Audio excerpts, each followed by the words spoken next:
March 24th, 2022 at 6:02 p.m. and we're gonna start our meeting. And can I have everybody stand for the Pledge of Allegiance? I pledge allegiance to the flag of the United States of America and to the republic for which it stands, one nation, under God, indivisible, with liberty and justice for all. Thank you, everyone.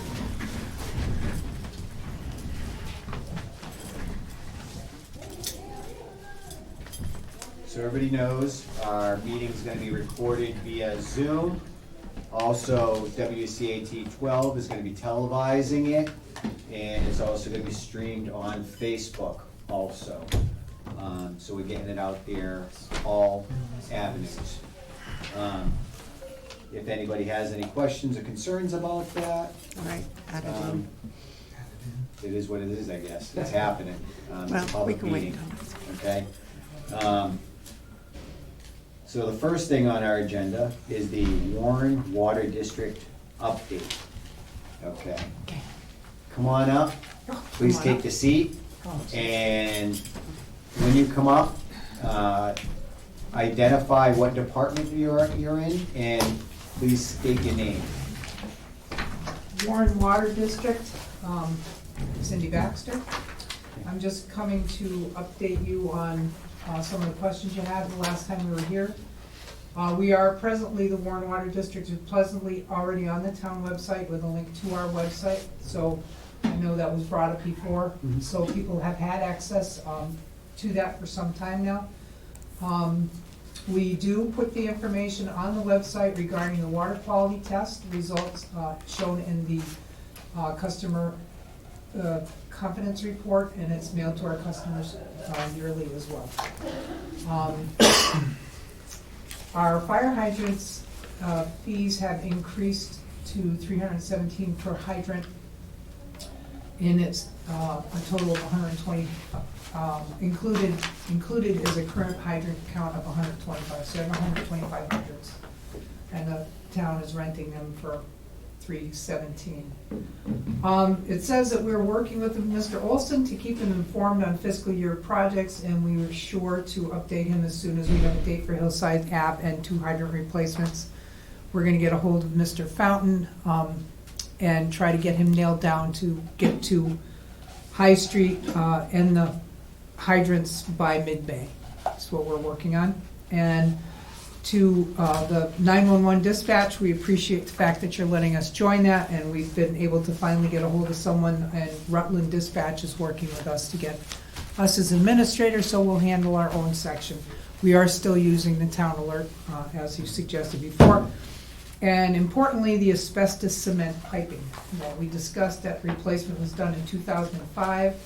The pipes were replaced with ductile iron pipe on various streets, 1,600 linear feet in the district, Burbank Ave, Brimfield Road, areas of Main Street, Old West Brookfield Road, Richardson Street, Old West Brookfield Road, are just a few that we could name. So going forward, we'd appreciate it if at all possible, if you do get contact with issues on quality of water or those kind of things, if you could just forward them to us, have them reach out to us. We just as soon answer their questions than to have you wonder as well. We have no problem working with the public, and I think Carol is exceptionally good at that. She's amazing, the payment plans, the efforts that she puts into helping people be able to pay their bills. And when the times come that people come to visit us and have issues, we do our best to get, if we can't give them an instant answer, we get back to them as soon as possible. So, but we just wanted to bring you in the town up to date on the questions that were raised back in February. So, Thank you very much for addressing those issues, and we really appreciate it. And I love the outreach that you guys are doing now and getting the information out there, because if we could be much more transparent with everything, tends to take away from all that confusion that can happen and rumors that start. So that would be nice. Recording in progress. Right. let's deal with more of the issues at hand versus trying to always like Put fires out? put fires out with residents. Okay. Good information prevents that. Okay. So, Thank you. but thank you very much. Did you have anything else? Not that I can think of. Okay. You can sit right there because you're Cindy. Yeah. Did you have any questions? No. Any No, sir. questions about the water I department? have to bring up my budget. I Does didn't anybody have any questions for the water department? No? No questions? Good. I can answer those. That is good. Yeah. Okay. The filtration plant is doing well. We picked the color for the walls and the roof, and it's unfortunately the world the way it is now. Timelines to get products in, unfortunately, looks like we may be back into February by the time the thing is up and running, unfortunately, but, you know, Okay. You guys are making progress. Right. Moving right along over there. doing what we can. Very good. Right. Yes, sir. Water department, may I take pictures of the progress of your water plant? Absolutely. Thank you very much. Yeah, could even fly over with a drone. You read my mind. Thank you. This summer, well, people won't be up there, but when they do finally get to be up there, they're gonna see that there's a boom going across away from the spillway. Because in the past, we've had problems with sticks and things falling off the trees, coming up and clogging the spillway, and we've had to put out substantial money to have that cleaned. So we got in contact with a gentleman that's a dam manager, and we were able to get a free boom from Mount Wachusett Reservoir. So we're gonna try that and see if that will help us be able to eliminate hiring someone else to move that stuff out, and our backhoe will be able to get in there and take that right out of there for us, so. Very good, very good. And to remind everybody, there's gonna be no swimming and Or fishing. Cummings Pond or fishing during the summer, until the project is completed. So unfortunately, we'll not be able to accommodate any of that, for this year. For safety, because of the big equipment they're using, so. And there's no parking right now. And there's no parking down there, so, because they're using that for the equipment. All right. If you have nothing else for the water department, we can move on to cemetery. Okay. All right. So cemetery department, Yes. which you are also in charge. No. Not in charge, but No, just one. representing, One of the flock. Do I have to repeat my name? department. Oh, okay, Cemetery Department, Cindy Baxter. So, our budget, do you want me to go over what it says? Yes, can you please go over it? Well- And we made some adjustments because we've come to an agreement with Highway Department for Parks Department and Cemetery Department to allocate their maintenance to Highway. Highway will be taking that over and assuming those budgets, and they will be responsible for maintaining those properties from now on. So that is a decrease in your budget, and, allows you guys to do a little more of your issues that you need to do. So if you can go over your budget, please. The first line is cemetery clerk salary, because we've made some changes by adding a secretary. That $1,500, we propose to be split between the three commissioners. That's up to you guys, how you allocate that within your committee. Okay. We just look at the Oh, amount. okay, all right. The salaries is now $3,500. The supplies are $1,500. And the secretary is $9,000, which is $15,500. So your cemetery salaries went from 24,500 down to 3,500. And cemetery supplies went from 7,000 to 1,500. Mhm. Okay. And for a total. Roads you and have- fences went away. Roads and fences Yeah, went roads away, and fences went away because highway's taken over all that. and we added a secretary. Yeah. And that's so you can update, potentially get a software to help manage the plots and stuff, Correct. so you can get away from a card system. Right. And we offered our services to help you in any way to help update that system and get you in the right direction. Right. Again, it's very hard with a card system because if anything happened, building fire or anything, that would wipe out all your records. Being able to do a electronic management system is a lot more efficient and easier to recall, cut down on hours of research. So, okay, so your total budget now is 15,500 $15,500. from 35,000. So you cut it down in half, at least. Mhm. Very good. Do you guys have any questions? No, looks good. Any questions here? Looks good to me. Does anybody from the public have any questions? Do you want to add anything, Jeremy?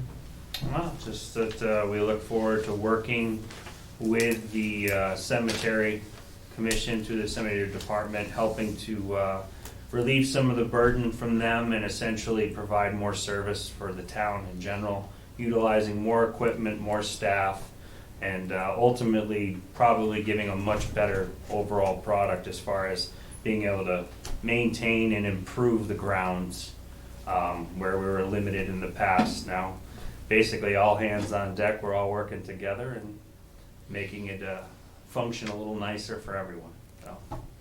Very good. All right. Do we have any questions from Zoom land? I do not see anything. All right. All right, thank you very much. So cemetery budget's good. All right. Now, school budget. All right, the nitty gritty. The nitty gritty.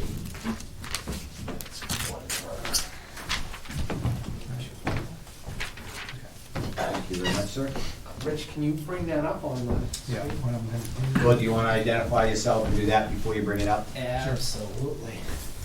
So we get the presentation. So Brett Castigian, Superintendent of Schools for the Quebec Regional School District.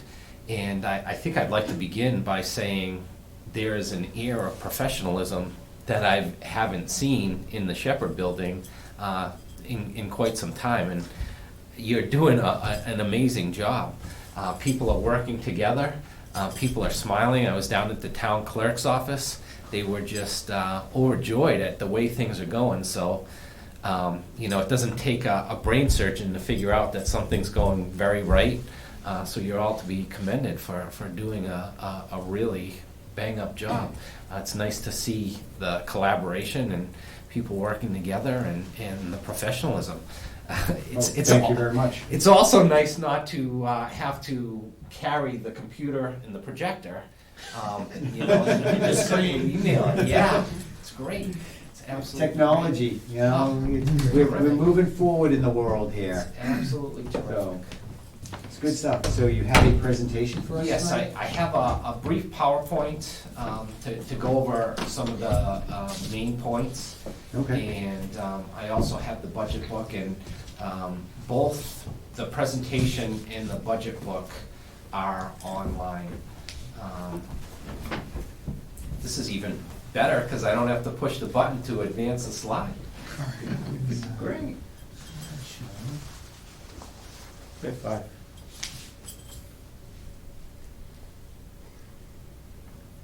So- Hopefully everybody can see that out. You sure? You want me to check? Yeah. They should change West Brookfield to Warren. Ooh, my bad, that should be Shepherd Building. Next slide, please.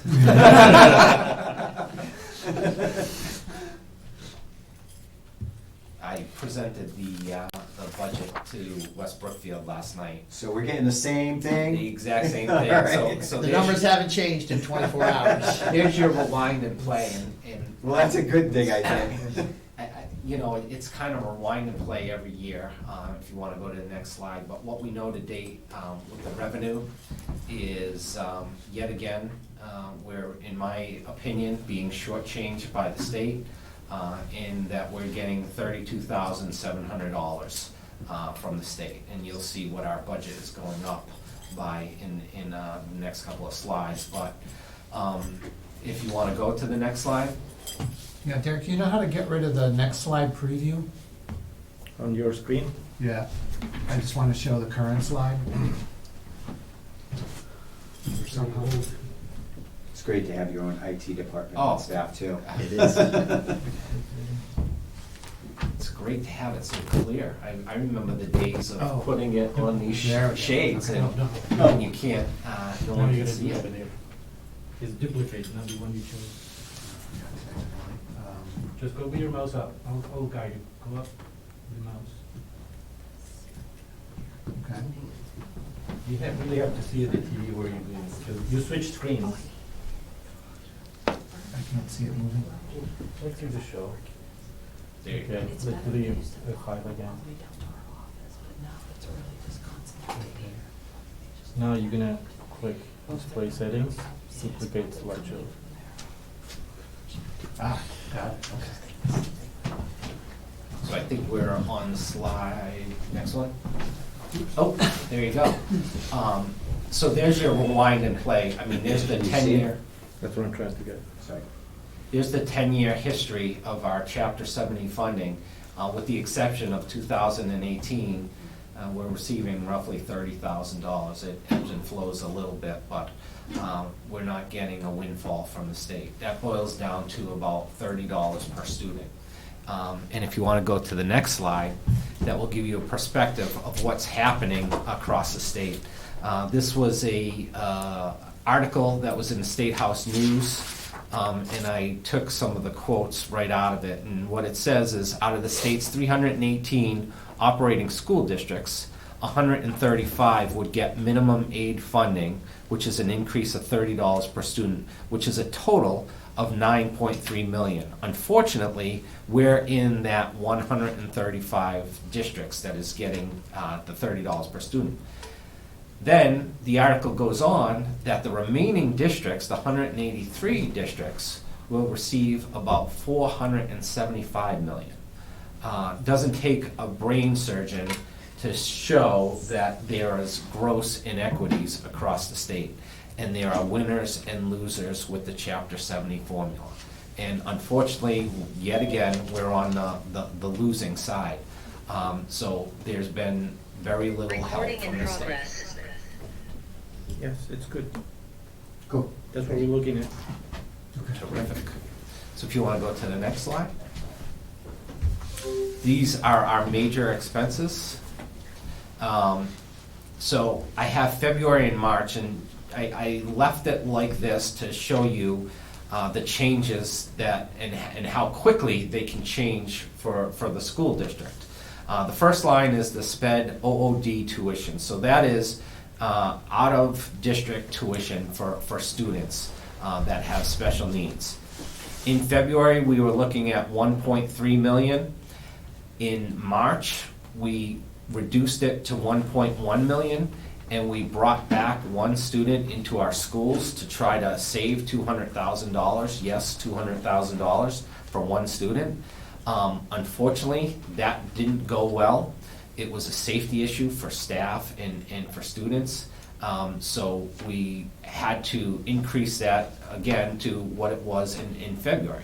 Now, the difficulty with special education students and people moving into the district is we have no control over that, and we can't possibly budget for that. So on any given day, if a student moves into Warren or West Brookfield and they have an IEP which dictates their services, and they are outplaced to the tune of 200, sometimes 250, sometimes more than that, we have to absorb that in our budget. Unfortunately, we've had an influx of those cases, and I'm going to break it down in a slide going forward. But special ed out-of-district tuition has been our biggest expense. The next line is the contractual obligations. We reduced that a little. We had one staff resign. We split that staff person, it's a technology para, between the two school districts, between the two elementary schools, not school districts, the two elementary schools. After that, you have special ed transportation, which is at $380. What we didn't account for in February, which we did in March, is foster care transportation, which went up by $50,000. Then these are our major expenses that we have no control over, contracted services, and then fuel. I know everybody's dealing with fuel right now, but for us, that's an increase over last year of $133,610. We did lock in oil. I think our oil lock-in was $290. So we're not in bad shape, but we're not in bad shape compared to what people are paying now, but compared to what we were paying last year, it's a significant increase. Our health insurance, you know how the health insurance goes. You get a range. In February, we took the higher end of the range at $129. We reduced it to $52,115, which is the actual. I think it's a 2.7% increase. The retiree health insurance, again, no control over that, and transportation went up significantly. So those are the major drivers of our budget. That's not everything, those are just the major drivers. If you want to go to the next slide. Hello. So with special ed being the biggest item in our budget that's increasing, I wanted to give you a little bit of background information of what's going on, not only in Quebec, but in the state. As you can see from the slide, we have a little over 1,000 students, and we have 234 that have IEPs. So that's roughly 20% of our student population has IEPs. The graph to the right is a 5-year trend of what's happening with our students and their needs. So as you can see by the bar graphs going up, the student needs are going up, and we're seeing an increase in the services that we need to provide for students. It is a statewide trend, which we'll get to in the next slide, but my point here is that when you have increasing needs, when you have students moving into the district unexpectedly, it's very difficult, if not impossible, to plan for. And unfortunately, the pandemic is not helping. Students were learning online, and in my opinion, the online learning doesn't match what can happen in a classroom. So, there is some learning loss there that we're trying to account for. So if you want to go to the next slide, I think that gives you some of the statewide trends. So one of the questions that the school committee asked is, okay, we're at about 20%. Are we right in the range of what should be? So this is a report that the Department of Ed, it's a summary of a report that the Department of Ed put out there over 2012 to 2019, which was the most current data. You can see that the mean for 2019 is right around 18%, a little lower than what we're at with 20%, but we're right within that range. If you look at the max range at 29% and the min at 6%, we're right where we should be. So my point here is that not only are needs increasing in Quebec, but they're increasing across the state. And I think if we put the national data on there, it would show the same thing. And my last point with this slide is, with this study, one of the things that they found in the study is that districts that have economically disadvantaged students are rising at a higher rate, and we fall into that category. Next slide. These are our out-of-district tuition students. Each letter is a student. Obviously, I can't give the student's name there. The parentheses next to the letter is the student age. So as you know, we own these students till they turn 22. On their 22nd birthday is when we stop paying. When you look at student I, that student moved in to the district last year unexpectedly. That was not in our budget. So that $372,000 number right there that you see, that was not budgeted for, and that's something that Sherry and I and the school committee are working at to cover that expense. You look to the right, that's $394 next year, FY '23. That's a big expense that, you know, throws our budget off a little. And if you look on the bottom, student N, there's another $235,000 for one student for 1 year. That is unexpected. So these are, you know, some of the significant drivers of our budget. So, Can I ask, yeah, yeah, why are those two students so much more than everybody else? The needs, it's based on their needs. services. So there's significant services that need to be provided to those students.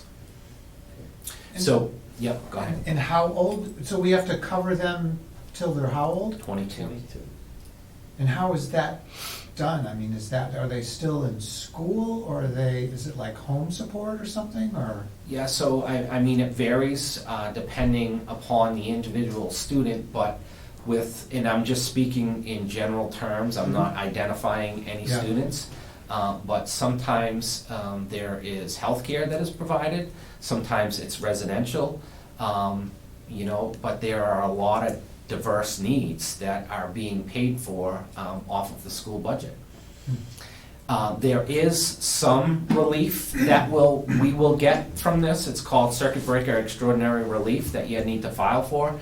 So when districts see expenses go through the roof like ours are, clearly, the state does reimburse for that year with the extraordinary relief, but we won't have that number until probably the second week in May. In fact, in prior years when we've had this issue, and this is the worst it's been in my 13 years, when I say the worst, it's been the highest the number has been, but I actually received the amount that we received in circuit breaker the day of one of your town meetings, one of Warren's town meetings, and I remember it specifically because you know, it's a huge help to our budget and something that I can talk about at a town meeting.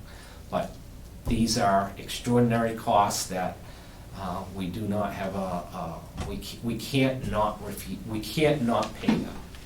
So why is the special needs part going up so much all of a sudden? Is that part of because of the pandemic? So I think it's part of the pandemic. I think learning loss is part of it, but I also see a trend, and what I mean by this is I can see the trends in preschool. So we have some very needy students that have extraordinary needs in the younger grades. So what we're trying to do is we're trying to prepare for them. So what do we do to counter this is the question that I'm being charged with by the school committee. Okay, these numbers are going through the roof. Is there any way that we can educate them in our own school? So if you go to the next slide, I'll talk about some programs that we have. I'm sorry, it's not the next. I'm getting ahead of myself. It's the slide after this of creating programs. That last slide, and you can stay there. Nope. It doesn't. You can go back. Okay. This slide, and I know I'm going fast, and I know I'm hitting you with a lot of numbers, and there's a lot of data there. But this slide was basically to illustrate the change from FY21, which was last year, to FY22, the current year. And you can see the residential placement of $372,000 there, and what's that is doing to our budget this year.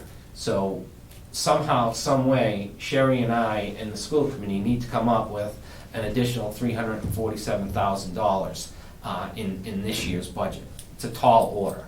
And that's not next year's budget, that's this current fiscal year's budget. So just to give you an idea of what we're doing. So we're getting an increase in our students, okay? We're making Warren too desirable for people. Too affordable. We're getting a lot of people coming in here. So if you go to the next slide. So what are we doing to control the cost? So with the need of our students, we wanted to get the biggest bang for the buck, so we're starting at the youngest grade levels because you're gonna have those students for the longest amount of time. So with some of the money that we received from the state and federal government, we started, we're calling it the Soar program at West Brookfield Elementary. It's an acronym for Strengths, Opportunities, Aspirations, and Results. Currently, we have 6 students in that class. It's for students that have autism, and we've seen a rise in autism. And if you look at all of the entire state of Massachusetts, I think you'd see a rise in autism. And part of that, there are some theories that needs are increasing, but another theory is that we're identifying more differently than we did in the past. So the cost of that program for a teacher and a BCBA is a board certified behavior analyst, and we add some paras in there, and especially trained para. When you look at the total cost of this one classroom, it's $220,000. So by starting this one class, we're taking a risk of spending $220,000, but the next slide will show you what we're avoiding. So the tuition average for an autistic student that leaves the district, that goes out of district, is roughly $98,000. Not only do you have to pay that tuition for that student, but you also have to pay transportation.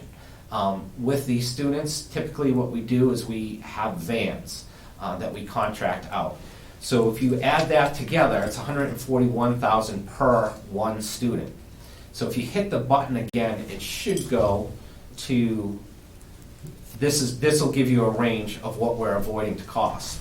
So if you take those 6 students, multiply it by the $141,000, it gives you $847,000 if all 6 students were to go out of district. With the cost of the Soar program, we're avoiding paying $627,000. That's worst case scenario for this year. Best case scenario, according to our SPED director and the teachers who know the kids the best, is if 4 kids left the district, we kept 2 in-house, 4 kids left the district, we could combine those 4 students into 2 vans to save on costs, which we always try to do. That would give you a total of $478,000 minus the $220. There's a cost avoidance of $258,000. So by starting these programs in district, we're keeping our students in district. It's the least restrictive environment.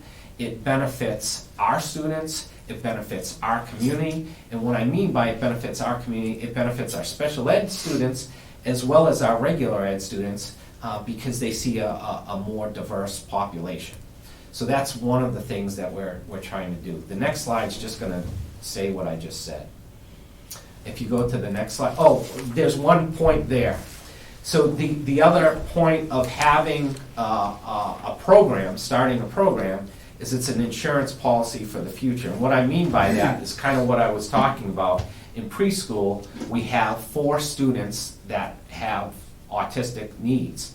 Those 4 students, 2 will be coming next year to kindergarten, 2 will be coming the following year. So over the next 2 years, there's going to be 4 students that are going into that program.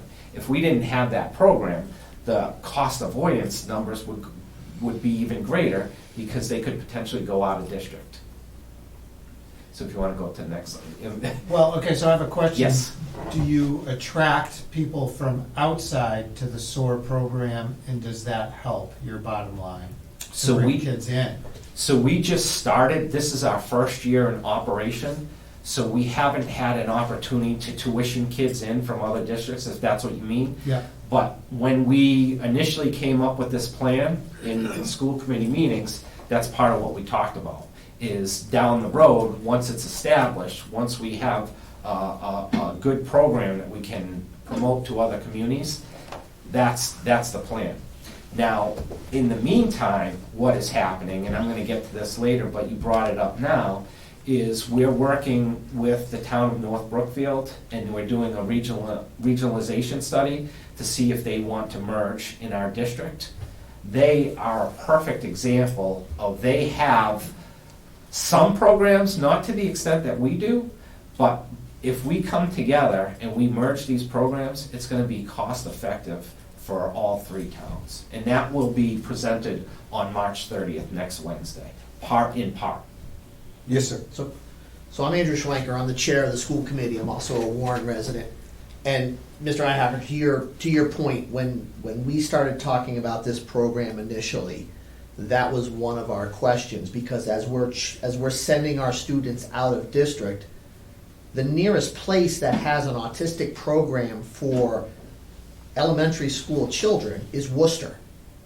So our thought process being down the road, obviously you want to put the cart, behind the horse instead of in front of it, is if we could start to tuition kids in from neighboring communities, the cost is $88,000 plus transportation.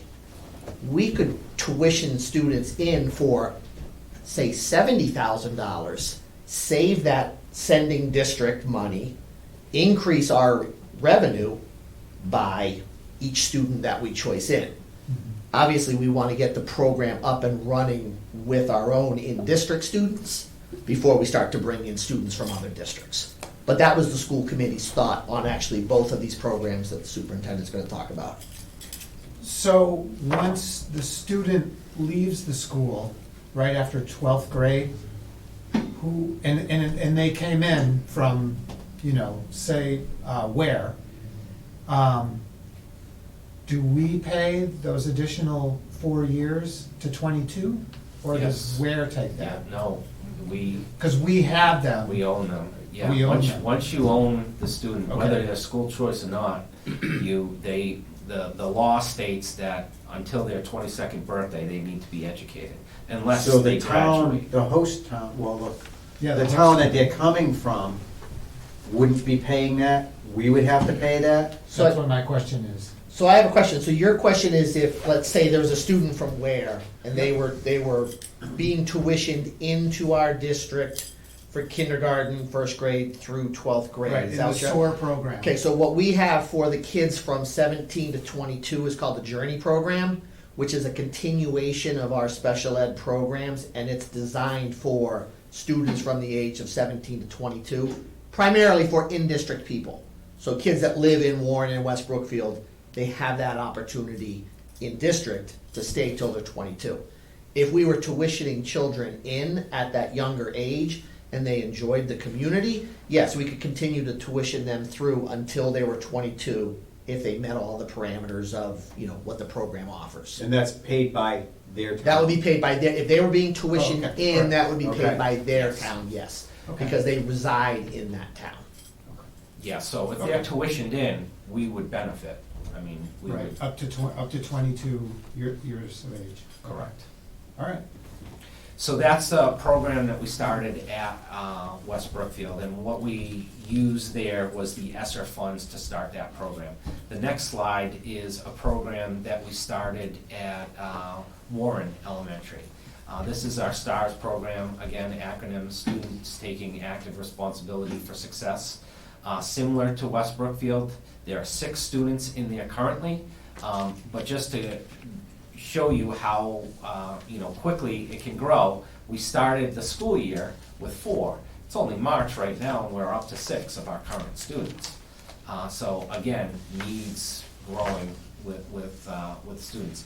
This program is for students with severe emotional and behavioral needs. So to run this program at Warren Elementary, we have a teacher, a counselor, and some paras. The total cost of the program is $217,000. If you go to the next slide. The tuition average for one EBD student, that's just short for emotionally or behavior disorder. That's $82,000 per one student. Again, transportation doesn't change. That's the average for transportation, $43,000. So add those together, that gives you $125,000 per student. If you hit the button again, What's OOD again? out of district. Oh, okay. So if all 6 students went out of district, worst case scenario, the total would be $753,000 and change. Minus the cost of $217, we're avoiding paying over $500,000. Best case scenario to the right is if we could keep 3 we don't think we could keep if in the district without this program. That would be $333,000 if we shared vans. The cost of the STARS program is $217. There would be an avoidance of over $100,000 there.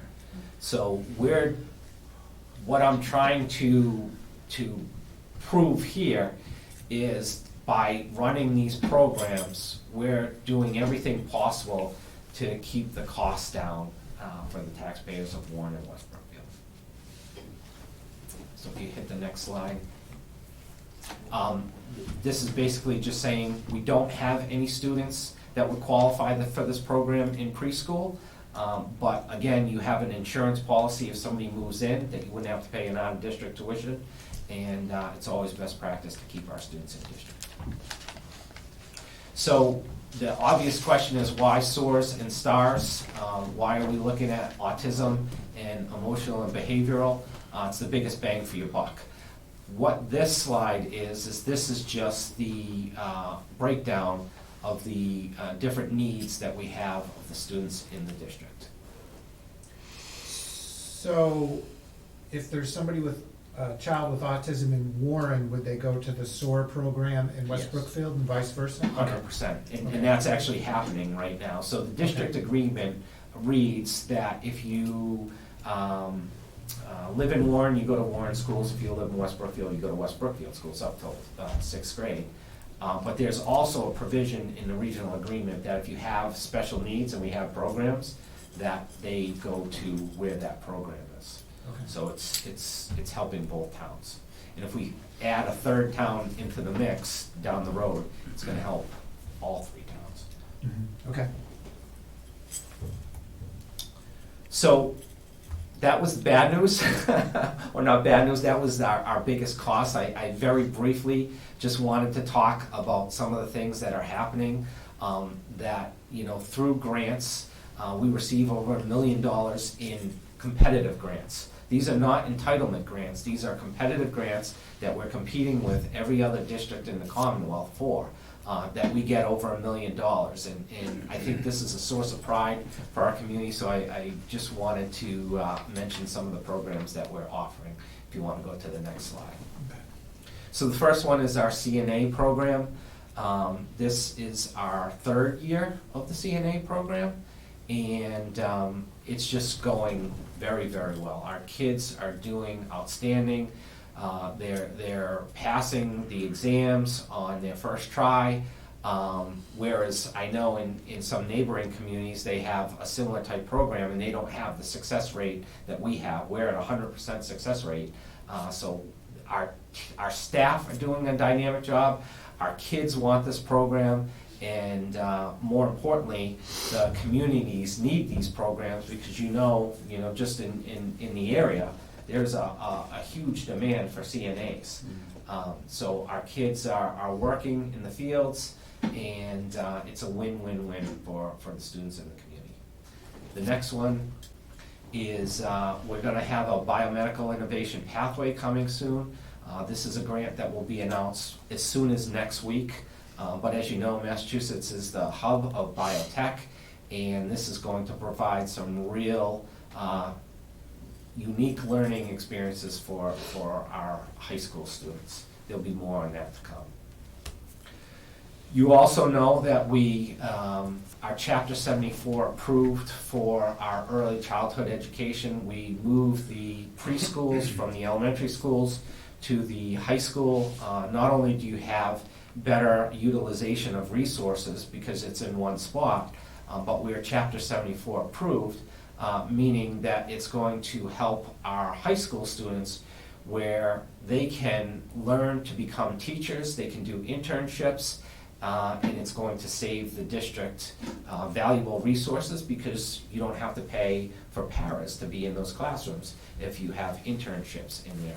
So again, it's a win-win-win. The other win to it that I'm very excited about is you get more funding through the Chapter 74 program, which is helpful. Now, our problem that is hurting us is declining enrollment. That's going to be discussed at the March 30th North Brookfield meeting, but that is part of the reason why we're not getting the funding that we're getting from the state, the first slides that we had. So by having programs like this, it does help with the foundation budget, but we we need to increase the birth rate in Warren and West Brookfield in order to get more funding from the state. So if you can help me with that. The next slide. The firefighting academy, Adam is amazing. All about that. Adam, you've got a gem in a fire chief with Adam. He's outstanding.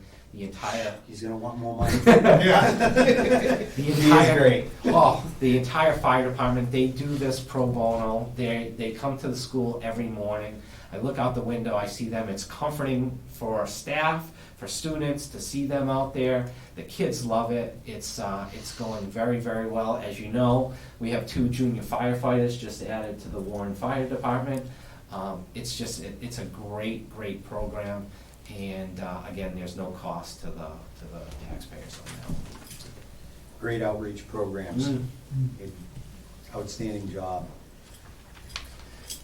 In addition, we are trying to really beef up our shops. One of the things that we're doing is we have an apprenticeship program where students can actually get learning credits that will be recognized by the Carpenters Union. So when they get out of high school, if they choose that field, that they can make a higher rate and get right into the union. It's, again, a win-win, doesn't cost anybody anything. And the other piece to it, we had a meeting the other day where we are attracting school choice students from North Brookfield. We had a school committee the other day. They came to the school committee and they were asked, you know, what one of the main differences between Quabog and North Brookfield High School, and one of the things that they talked about that drove them here is our shop program. So I think there's a way to, you know, draw in others and just give some opportunities to kids that may not be going on to college. You know, we're trying to educate everyone. So I got a quick question. The Cna program, Mhm. back on that, it seems like it's a really successful program. Do you guys have a waiting list on that, or are you able to accommodate anybody that wants to get into it? So we started small. We started with 1 class. We're going to 2 classes next year. So yeah, there is not everybody can get into it that would like to get into it. So eventually, down the road, as the program grows, we'll add to it. But right now, it's with our budget being the way that it is, we just don't want to move. We can't afford it at this point. Just can't.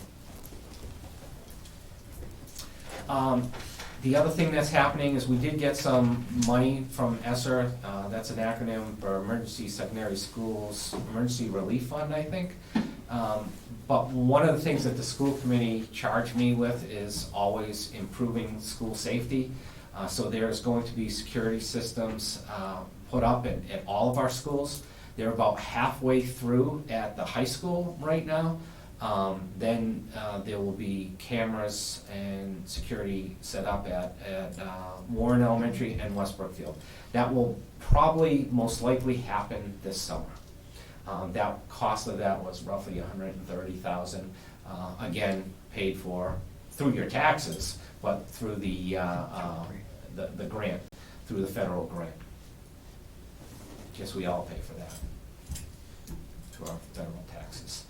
The other thing, and I see you have one up right there, so I didn't even need to put a picture of it, is our smart boards at our elementary schools. We installed them about 10 years ago. It was a debt exclusion, if you remember. I think it was 2010, 2011. But they're starting to fade and they're outliving their useful life. So we're going to the next best thing, which you have right here, Promethean boards. So there will be a Promethean board installed in every elementary classroom at Warren and West Brookfield. At the high school, we have different types of smart boards that are not aging. If it ain't broke, you don't fix it. So we're gonna keep those at the high school. There's no issue there. But, you know, this is state-of-the-art technology, and you can tell just by how nice it looks right here. It's engaging for kids. That's how they want to learn. So again, no cost to the through the school budget. It will be paid for by ESSER. We have a very strong athletic program. Baseball season, softball season, tennis season just started. You know, the state titles and district championships speak for themselves, but that's another feather in the cap of the middle high school.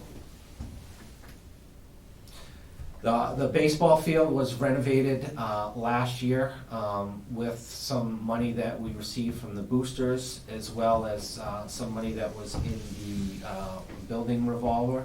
The gym floor was renovated because we had a Beautiful gym floor. It is a beautiful gym floor. So this is actually the high school gym floor. This one wasn't paid for. It was paid for by an insurance claim. We actually had We had a water leak. we had a water leak. Oh. And so it caused the floor to buckle, and so they came in and redid the floor. I don't have the picture of the floor in Warren. I can add that, but I was there Wednesday. I go to the schools every Wednesday, and it's just, if you go to Warren Elementary, it looks like brand new. It's got to be one of the most beautiful gym floors in an elementary school around. It looks just like that. It doesn't say Cougars.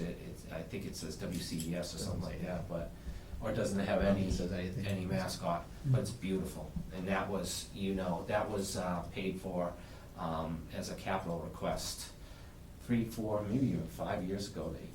The years start to melt. I'm getting old. Been here 13 years now. 3 years ago. We have an award-winning drama program. The kids do a phenomenal job. Last weekend or 2 weekends ago, they did the Curse of the Bard, which is just amazing to see our kids get up there. It's just awesome.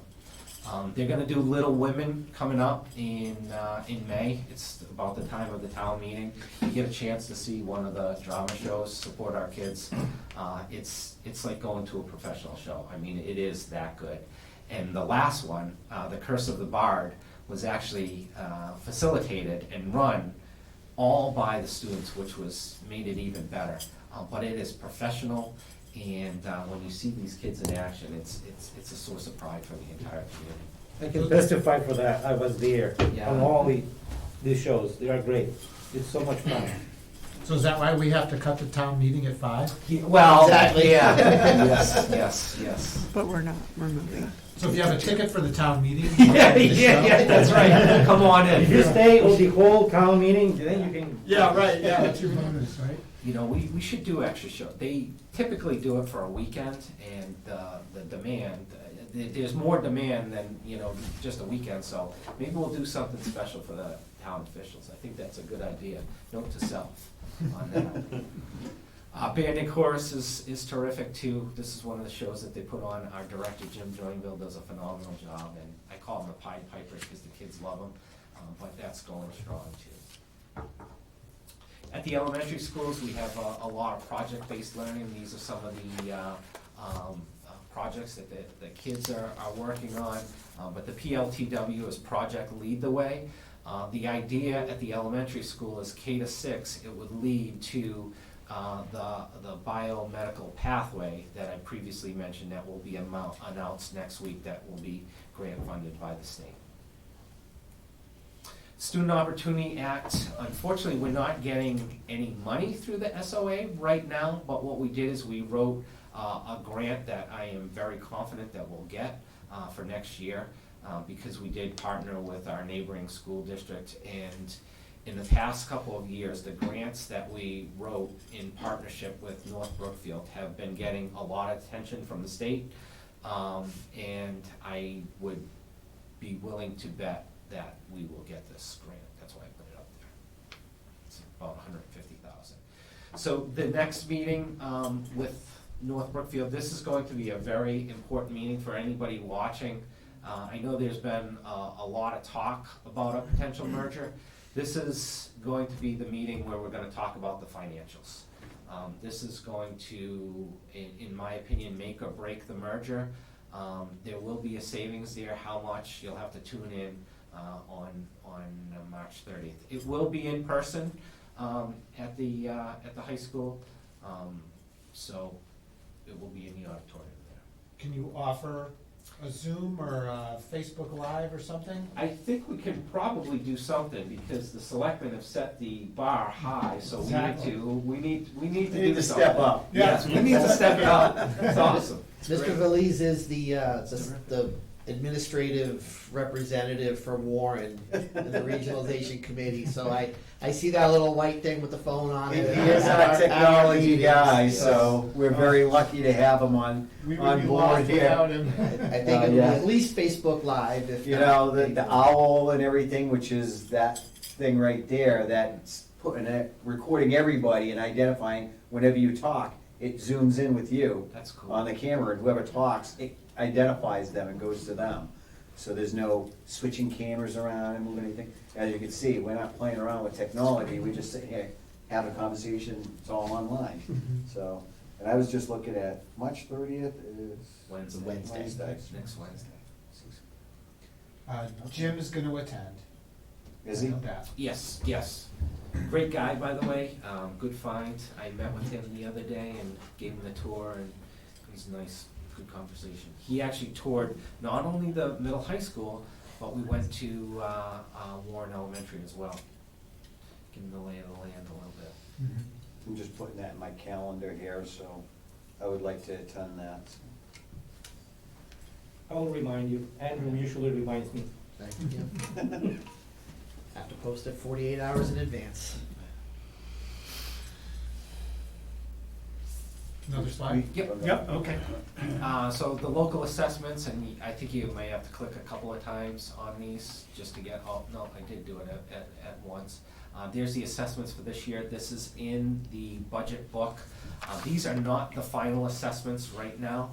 I think if you hit it again, it's gonna go to the total. That's not what we're going to go to the town floor with. We've got some work to do. We have additional money in ESSER that we're going to talk to the school committee about. We have budget meetings in April and whatnot. I think the revenue and expense summary sheet is in the back. That's probably the numbers that you're most looking for. The line item budget is in there. I did review it with Jim yesterday, and Jim Ferrara, the town administrator, and I told him that we got some work to do. The reason that we approved this budget so early is by regional agreement, by the statutory authority, we have to do it. But we're working to bring this number down. A lot. Yes. May I make- Yes, sir. So, as the superintendent just said, right, so we have to, as a school committee, we have to approve our budget, by regional agreement in March. We don't have, we have the governor's original number. It hasn't gone to the House Ways and Means. It hasn't gone to the Senate Ways and Means. It hasn't gone back to the governor. We don't know what circuit breaker is. We don't know what 240 is. There are so many funding codes and sources that we don't know yet, that the number, and it's every year we vote a number that people see for the first time and go, oh my goodness. And it's never the number that goes to town floor, because we have to vote our numbers so far ahead of the governor's final number and all the allocations that come from the state. So, I mean, it's almost a lesson in futility, and we do it every year, and, you know, I mean, I've been on the school committee for 12 years, and every year I'm like, why do we vote our budget so early? And So- it's because we have to. Yes, yeah, and I understand that. When you come at us with that number, that's half our town budget, Yeah. more than half, More than for schools. But we're half your town budget. Yes, Any, and I you know, understand all it's schools a are, it's you a know. lot, and, yeah, I know it's a preliminary early number, and you guys are gonna get grants, and, you know, work your magic with the numbers, Yeah. and it's gonna come down significantly? We hope. We're doing our best, we're doing our best. And that's why I gave the presentation. The main driver, as you saw, is special education, and that's, let me just give you an example of what happened in a neighboring community. They had one student moved in, and with a one-town district, it's different. They're a department of the town, whereas we're a regional, we're like our own town. We do our own insurance, it's way more complicated. They had one student move into the town. They had to do a special town meeting to allocate funds just for that one student. I mean, that's what, we're avoiding that by being as judicious and creative and innovative as we can with our budget. But, I mean, this is, again, it's not unique to Quebec. It's all around us. But we will bring that number down. Okay. The next one's West Brookfield. You can just go quickly through that. They don't care about Westbrook. Well, they're pretty close in terms Yeah. of dollar amount, right? Yep. So how did West Brookfield respond to that? It was a real learning experience, because I think there were a lot of people in the audience, and some of them had no idea that you pay what you pay for one student. And in fact, somebody made a comment that would it be cheaper to buy a house in another community? And if you look at it, it would be. really would, you know? I mean, it's, these are the numbers that we're dealing with, and that's why, you know, we're looking at what we're looking at, you know, so, Buying a house every year. yeah. Then there's just, so the total operating, and then the next slide is capital projects. So you do have some capital projects, West Brookfield has none. You have the gym floor for Warren Elementary, and I think I think they're still paying the note on the On debt the- exclusion the debt from 10 years exclusion. ago. I think you're coming close to the end. that's but- getting close. Okay. And then total budget, next slide, just numbers. There's your timeline, as Andrew mentioned, you know, you got the state needs to do their thing. There is some talk that they're gonna boost up the chapter 70, we'll see what happens. And then we have the town meeting on the 14th. Then I think the last slide just gives that's just budget subcommittee meetings, so we meet monthly, we're continuing in the start of the January, start of the calendar year, we meet weekly. But the next slide just gives the link to the budget book, which you have in front of you. And again, it doesn't include the use of ESSER, so we do have some money that we're gonna apply to that. How much and where it's gonna go, we're working on. Okay. Wow. Well, good presentation. Is your head ready to explode? Yeah. Well, again, you guys are always a large number, you know, when it comes to the budget. You have more employees than anybody else, you do a lot.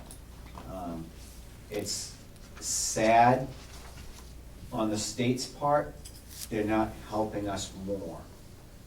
It's almost like these rural small towns are not getting anything within, and getting any consideration versus somebody from the inner cities or those areas, because that's where all the funds are being allocated, and it's almost like we're being forgotten.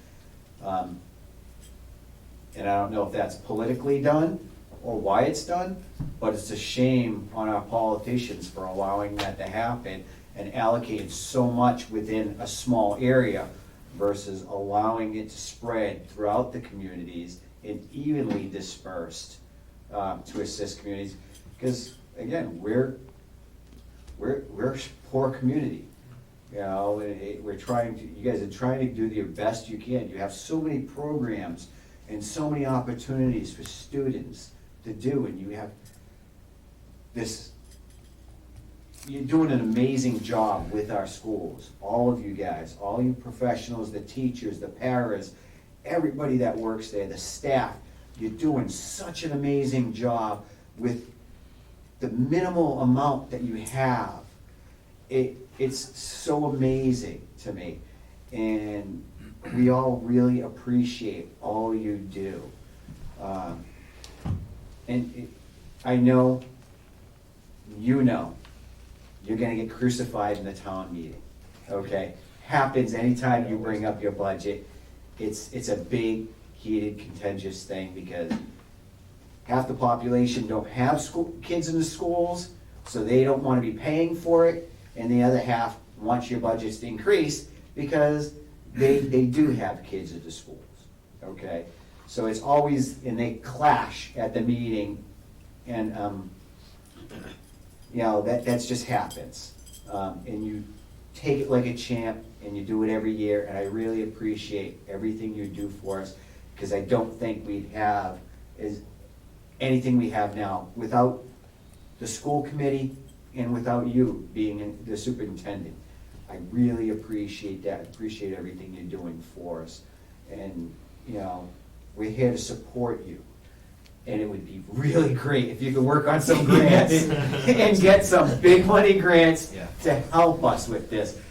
This way I don't have to see them dragging you out and, you know, staking you out in front of the building that you are trying to keep. Get it? Mr. Chair, if I may. Yes, sir. So, as a resident of Warren, I watch you guys online, and I go through and listen to you talk to all the different departments about, you know, the wage comparison amongst the employees within the town, you know, to neighboring towns and things like that. So, you just made a comment, right? We employ more people than probably the entire working community of both towns combined. I mean, it's in excess of 150 employees. So I did a comparison, and this isn't really for, it's just for you guys, because I know you guys like your, We like numbers. you like your charts. Data. So what I did is I compared just the teachers. So we have three different groups. We have teachers, we have paraprofessionals, custodians, and then the employee benefits, which are just the hourly workers. So I compared it with a bunch of neighboring schools, Quabbin, Ware, Palmer, Bigger. North Brookfield, Spencer East Brookfield, and Tantascwa. And basically, if you're a starting teacher day one, you get step one with a bachelor's degree. And then the bottom section is if you have a master's degree. So it's just a comparison, just to show you that we really don't pay our staff, I won't say very well, we don't pay them comparable to our neighboring districts. The section in the middle is the actual raises over 3 years. Ware only does a 2-year contract, so their raise is only 2 years. But you can see the comparison in the raises. I mean, Spencer East Brookfield gives a 3.33% raise every year. Obviously, we know, you know, as a school committee and taxpayers in the town, that we can't afford to give a 3% raise across the board. So, you know, we negotiate that every contract to keep it as low as we possibly can, so. So, with that said, we understand the teachers deserve more and they work hard. Absolutely. And we agree to that, and we'd appreciate any way we can facilitate that to happen. One of the things that we're really trying to do is generate revenue within our community. Right. And that's another way we could take it away from the individual taxpayers and bring it more on an industrial type thing. Right now, you guys probably heard we're working with the Rights mill complex to get a lot of companies to go in there.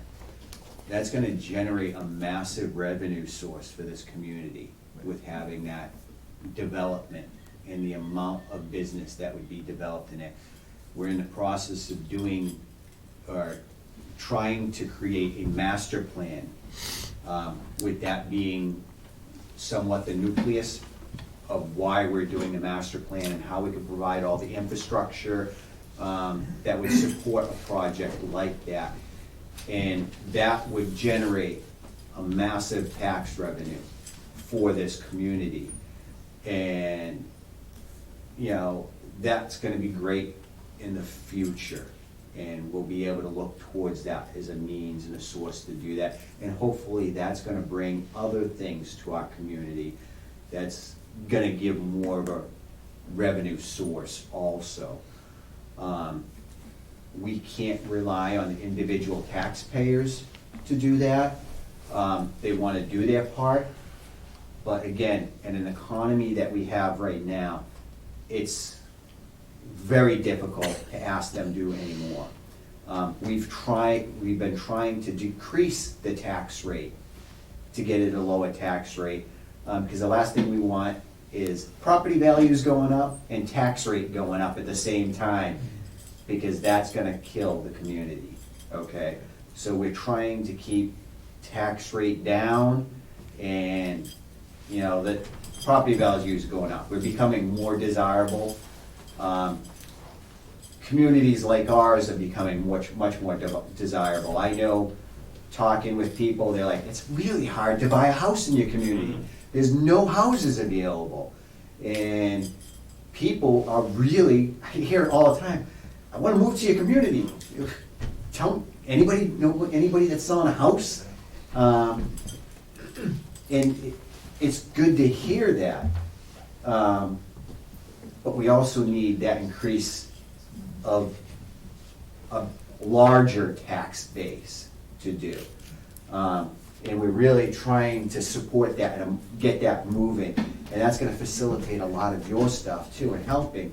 Because I know with the rights complex, they were talking about doing some sort of apprentice program and getting with the schools, and they're probably gonna be approaching you guys sometime soon, because they're gonna have a need for nurses and CNAs and all that within that complex with one of the things that they get going in there. And that would allow them to do internships also. And they want to provide to our community. So that's something we're trying to work on our end, to take away such a burden from the taxpayers. Because right now, I wouldn't go in front of town meeting with that number. I pray for you if you do. And I know you're gonna do your best to get that number down as best as you can. And we're doing our best to try to help generate more tax revenue for the town in that means. But it's not happening overnight. No, absolutely. It's not coming quick enough, but it's coming. So, again, thank you for everything you're doing. Yeah. I'm curious, what about lobbying efforts to try and get more money to like our area, and maybe not just our district, but Yeah. you know, you work with Munson and Palmer and, you know, the schools around this area to try and work together and hit our reps and senators and put some pressure in, you know. So first, I'd just say that Todd Smola is absolutely amazing. He's always there to support us. And he actually has brought me in several times to testify at the State House about what's going on. So you're seeing superintendents working together in collaboration to do exactly what you're saying, to lobby.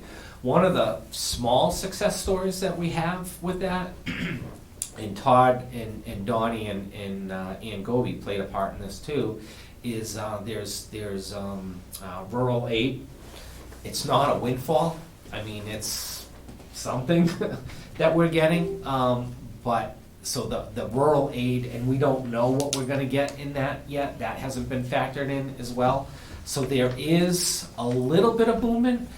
You can tell by the first, one of the first slides with that story that was in the State House News. I mean, it's very glaringly obvious. You know, when you got Brockton getting like $400 per kid, and we're getting $30 a kid, that's just not fair. So we're doing everything that we can to try to get that message out there.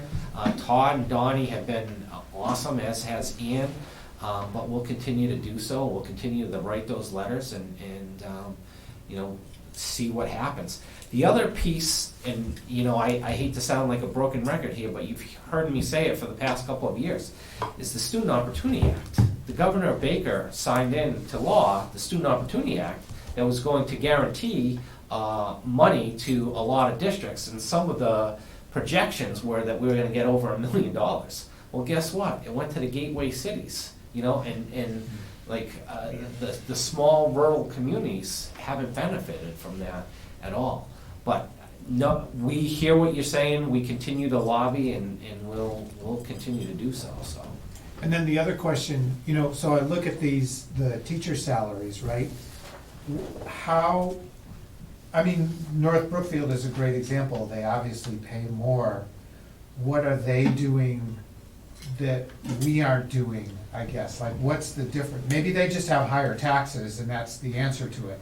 But are there other things that some of these communities are doing that allows them to pay more and then maybe have more services, or, you know? So North Brookfield's not a good example, Okay. because their school system is it's not the equivalent of what we have right now. Yes, their teachers make more, and I mean, that makes for an interesting dynamic, because you have our teachers saying, look at what we're doing, look at the results that we're getting. We're ranked nationally, we're doing awesome in the state, we're one of the top high schools in the Commonwealth, in the top 100. North Brookfield's not even close to us, yet their teachers are getting more. Yeah. It's a real issue that, you know, we have to deal with.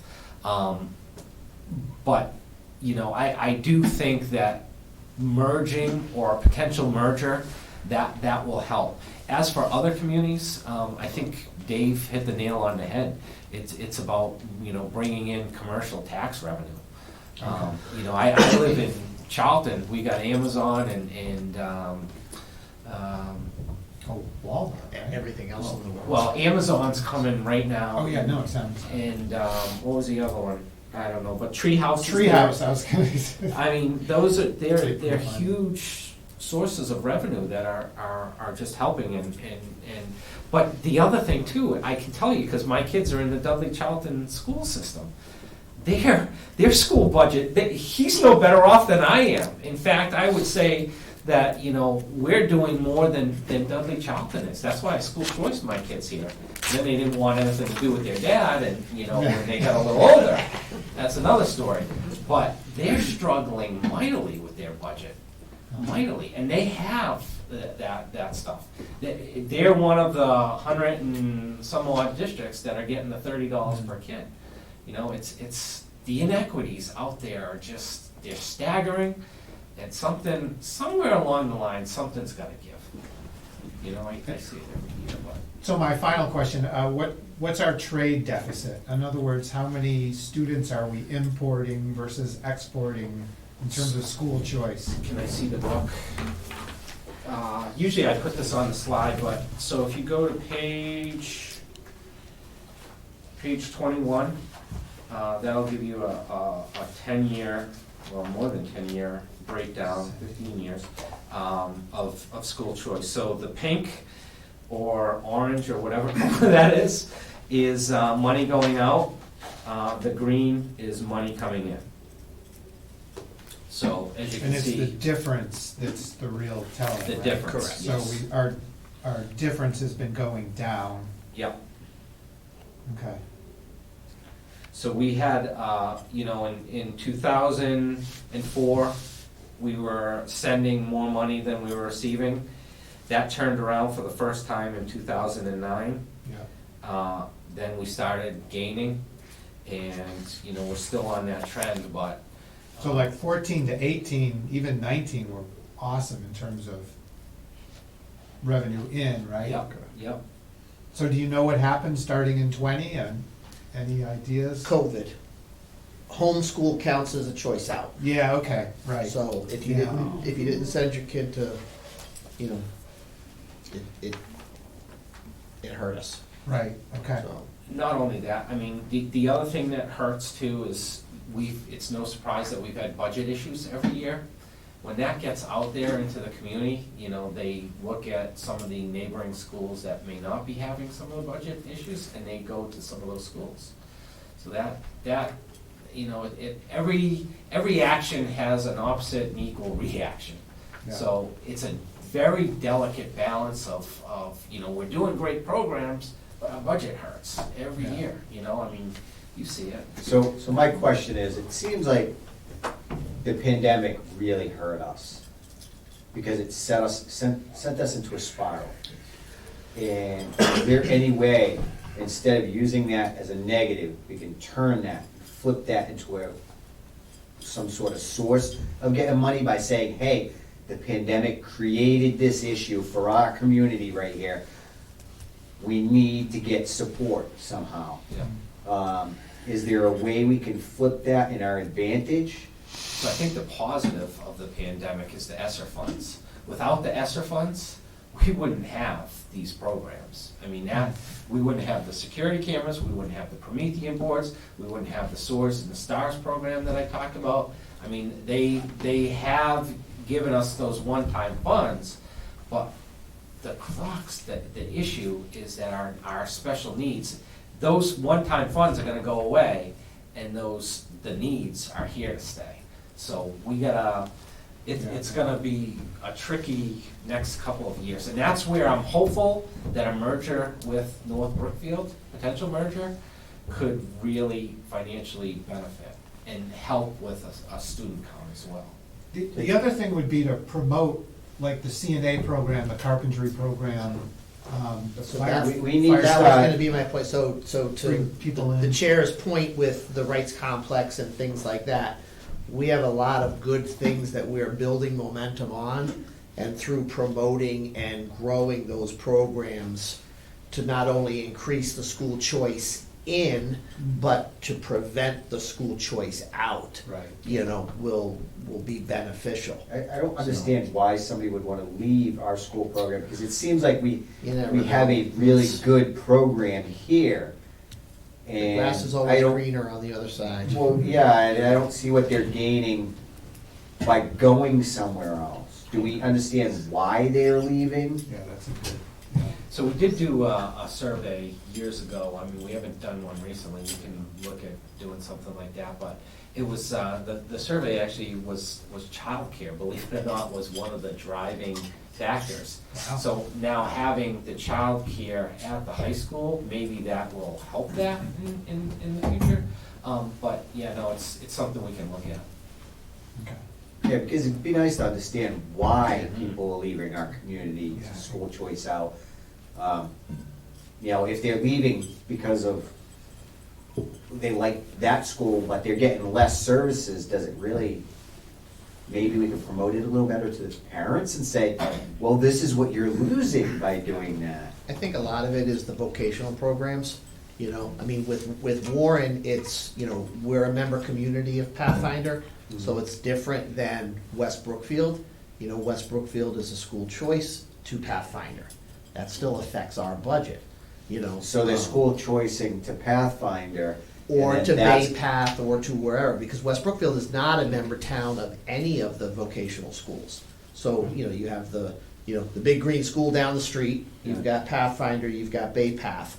So, you know, you're moving to any of those towns, that's hitting, I mean, it doesn't hit Warren's budget, but it hits the school committee's budget, which in turn is Warren's budget. I mean, it's, you know, it's a combination of both towns. So would it help if West Brookfield joined the Pathfinder district, if that's at all possible? I don't know, and I know that was a big conversation that they've had years ago. You know, I don't know if Pathfinder would take them. I don't know if Bay Path would take. I know people try to, you know, join, you know, the Bay Path program, and they're not accepting any new towns. So, you know, the woodshop program, right, the early childhood education, the CNA, the firefighting academy, those are all, they're not vocational programs, but they're along that line that we're trying to use to create that Those are very desire, desirable you know? career paths Right, also. Right. It's amazing to have that, and the biotechnology Yeah, that's- that you're bringing within the gonna be community. huge. That is a huge thing for job sourcing. That's a great career path right there. The kids that can make it through those programs and go on to college and get better jobs within those career paths, that's a big money field. Yeah. You know, Buy a house in Warren. And have kids Yeah. in Warren.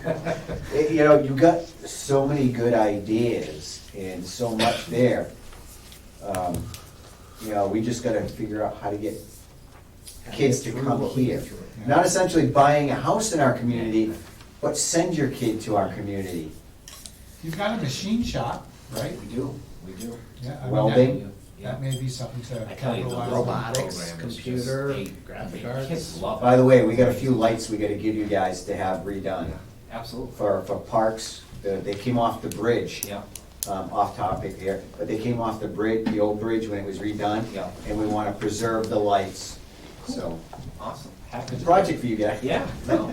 Actually, a welding program might be a really good Yeah, thing. yeah. Because a lot of times you end up with welding like in auto body or something, so it's kind of, you have to take one thing to get welding, but a standalone welding could be interesting. We actually have welding, but we don't get the benefit of the Chapter 74, which is additional money. And I actually talked to Jerry Pace, the former superintendent of Pathfinder, now it's Eric Duda, about starting that welding program, but it costs. Yeah. The startup cost is, welding's not cheap. Yeah, But again, we'll look for some competitive grants and see what's out there. yeah. Okay. Do you have anything to add to your I'm presentation? sorry it took so long. Do you have anything else to add to it? No, Okay. thank you. Any more questions? Nope, I don't. Do you have questions? Just a couple comments. Brett and school committee, I can't thank you enough, like my colleagues over here have you, thank you enough, I can't thank you enough. The work that you do is amazing. And as a personal thing, most of my education was outside the United States. My parents paid for it, and for them was a lot of money. And if I compare my school to this school, this is heaven. And if every tax dollar I pay here for the education of my kids, it's like a loan for me. It will, I don't care, even if my kids are out of school, I can't be thankful enough for what you do for my kids and the rest of the kids, but it's very, I can't say it anymore. Thank you very much for what you do. Thank you, sir. Do we have any questions in the audience? No? Any questions on Zoom? I do not see anything. Nobody have any questions on Zoom? Going once, going twice? Gone. Thank you. Thank you very much, and thank you for the presentation.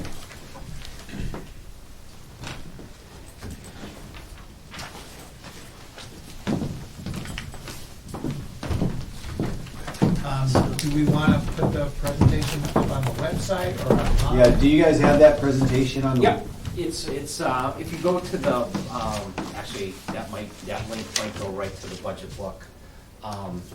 If you just go to the website and look at, like, where the budget is, where the budget book is, I don't know how to explain it. On the superintendent's page, there's a budget section. It will be right there. Can't we just put it online? We could throw Because it they on our- emailed it? Yeah, I've got the presentation. You got it. So we'll throw it on the website too. Perfect. And we'll throw that link to the budget book on there Awesome. to give residents the opportunity to review it on their own time also. Thank you. Thank you very much. Thank you.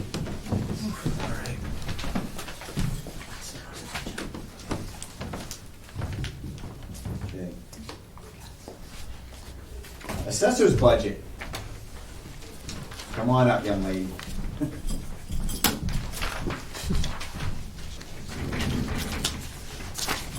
Hi, Priscilla Klaus, Assistant Assessor Thank for the you. Assessors Department. Do you want to present your budget first?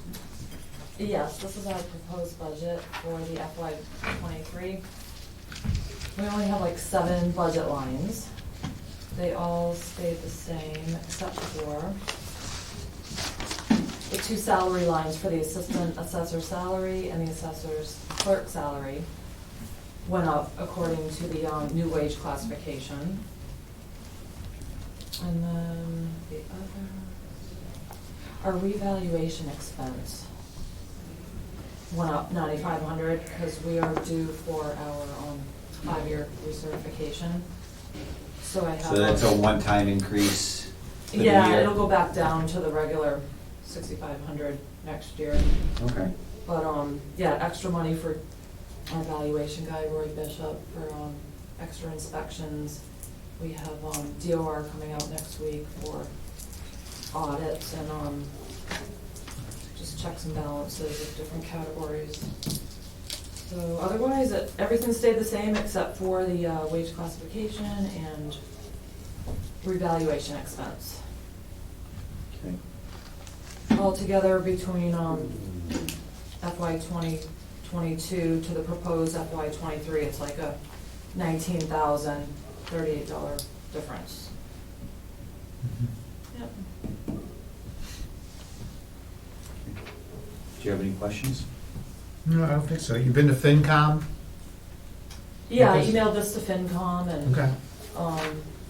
no feedback or anything, just what Karen had sent me on wage classification. Were they involved with that, with, setting it They up? don't They don't do do it. salaries. They don't No. do Just all the wages. other stuff. Because I Everything noticed else. it's set for like 3 years predicted. Mhm.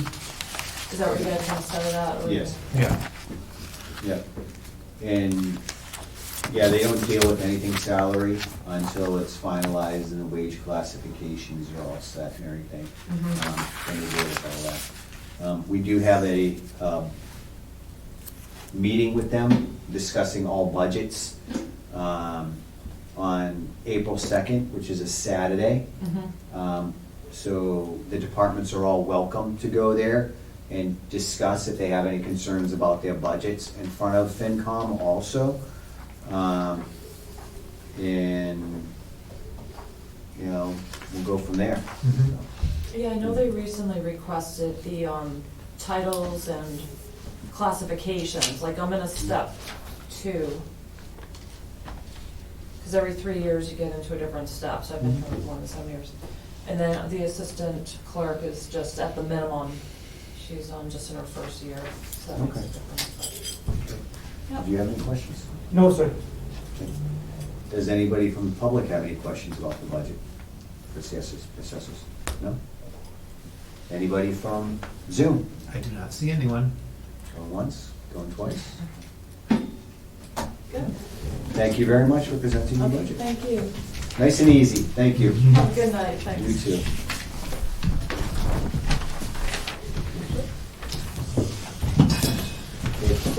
Parks budget, we're skipping because they're gonna come back on the 31st, because the reallocation of resources to them into the highway, so.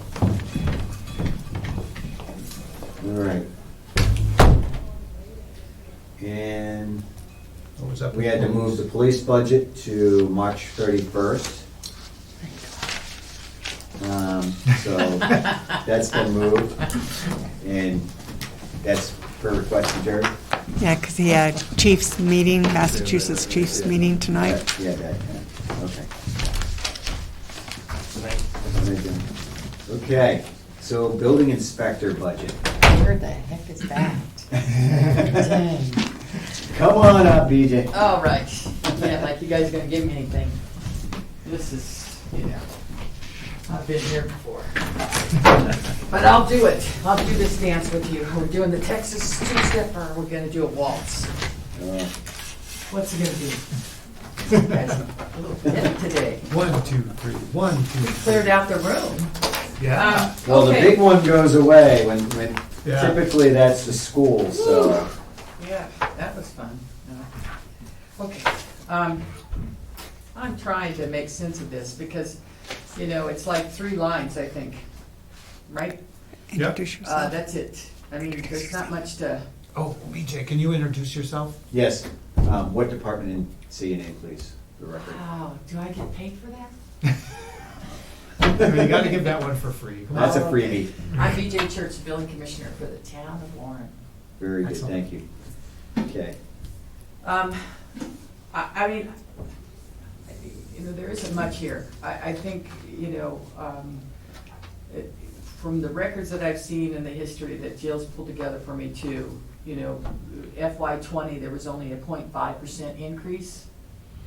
And then in 21, we got the 2%. Mhm. So, I mean, I think it would only be fair to get at least the 2% increase for those salary lines. Mhm. Okay. And I think I've got the 2,000 for expenses. I'm not asking for any more than that. I mean, I have backup here, I think the one thing I was curious, again, is why there's a cap on me for my permit fees. I know I get a salary of right now at I think I get $14,993. And then I get a percentage of the permit fees, but there's a cap on them. And I don't, this is the only town that So can you explain that? What do you mean by cap? after I make 25,000 in permit fees, I can't get any more.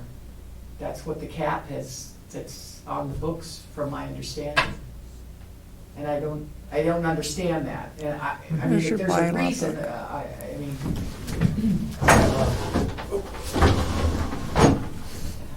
Oh, see, I stumped you. You opened up a can. Well, yeah, I didn't mean to do that, but I Yeah, suppose. Well, this is what we're here This is for. the time to do it. Right, no, that's why I wanted to ask. I So let me mean, know if you find it before me. from what I've seen in past history, 2018, 2019, 2020, the cap was almost reached in 2020, but not quite. This year, I'm close to it because we had a couple of big projects in town. We've got, 4 months left for this?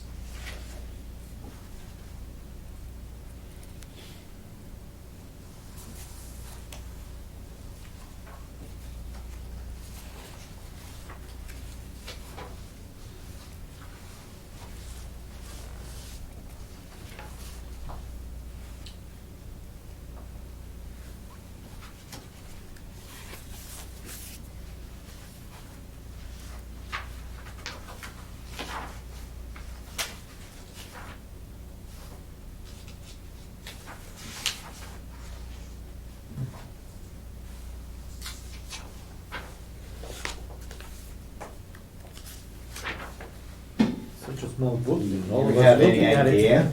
You hear that? Says that there's a cap? That's what I was told, and that's why I was asking, because I couldn't find it anywhere, and so I was curious. Who told you that? When I started, I think who's our payroll Tammy? person? Tammy or Dawn. Probably I'll have Dawn. to check that, Okay. to see if there is such a cap, Okay, because I don't know. yeah. I mean, can't, and it's not, I don't see it in the bylaws. Yeah, because it's been, printed out with the budget lines about the cap. And I guess it was actually raised from 15,000 to the 25,000. And I couldn't I find it. found it, Oh. page You did? 13. Yeah.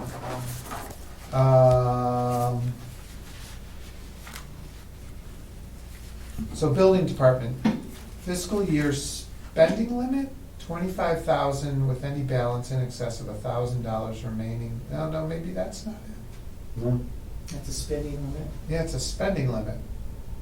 Huh.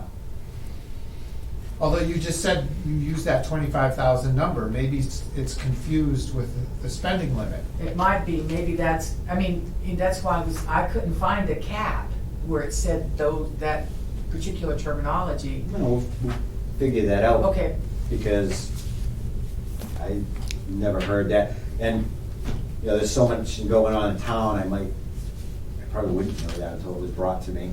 Yeah. But yeah, we'll look into that. Because is that a sticking point? No, I was just, I mean, you know, look, you know, I made Jill put together with, you know, some of the bigger projects for the town, I've waived the fee, I don't, you know, so I don't get that, but I still do the inspections. And so that's why I brought up my curiosity, is why should I be capped on all the others? You know, because I waived like town projects, and there's no problem or sticking point, but my sticking point was why have a cap on whatever other work I do, you know. Yeah, and if there's no cap, Yeah, if somebody can find a cap, we'll deal with it, and if they can't, then there's no cap. Okay, I don't yeah, see a because cap. it's even, you know, it's said it there, and I'm like, where is this, and where was it put down, so. yeah, we'll try to, if we can ask Dawn and Tammy I if have there's it. a cap on her. If there's, maybe it's some regulation that I'm not aware of, but Maybe it's what it It is, could that be in the 13 personal page or bylaws. 13 Page page, the yeah. confusion. Yeah. Maybe there's no cap. Or it We'll was a find out. verbal thing that was said. I'll try Yeah, also the personal, like many moons ago. personnel bylaws. okay. It might be in there. I don't remember seeing it when I retyped it, Okay. but I will Yeah, find out just- for you. Yeah, you know, like I said, it hasn't been reached. I'm coming close to it, again, because we've had a couple of big projects. And we, you know, this is in March. Why will be a cap there? Yeah, I don't understand. That's what I didn't understand. And then I wanted to see on my clerk, is she for 14 hours or 15 hours? Because I was a little bit confused about that. I thought she's supposed to be 15 for my building part. That was it. It's 15 and 14 between you and the planning board, and I don't remember which is which. Okay. When she was in here, she told us, but I don't have that I information. think it was 15 for planning and That's what I 14 for thought, you. Okay. I mean, Why would you?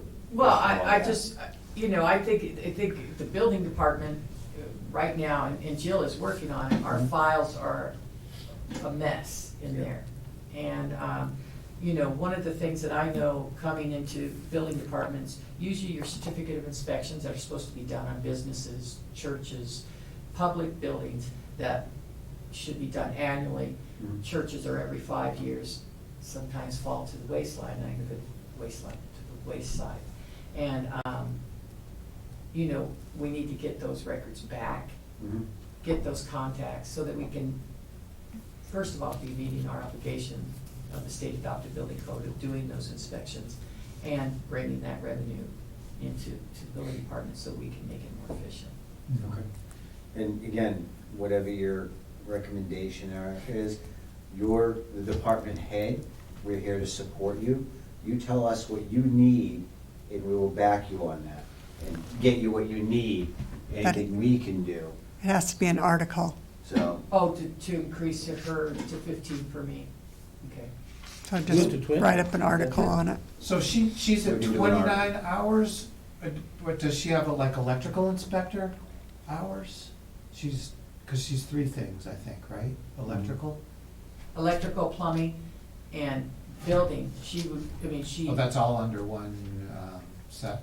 Yeah, all that Inspectional paperwork services. is, right, yeah, it falls under the building department. And- Normally, you have all 3 in-house. And Jill's full-time, right? Well, yeah, anybody over 20 is full-time, Okay. so it wouldn't So be she's worse. working 29 hours then? 14 for one and 15 for the other, so where's the other, what's full-time? 20. Anything over 20. Anything over 20 hours is full-time in the town of Warren. Okay, but, What's a Alright. full-time for, like, well, what's full-time, 32 hours? Because we're open 4 days? 34, would it be a 32 or 34? I'm not sure how the, It depends upon how it's working is it depends upon where you work, in which department, how much you are considered full-time. Like my full-time is 36 hours, but I know other people's full-time is 32, and some are 28.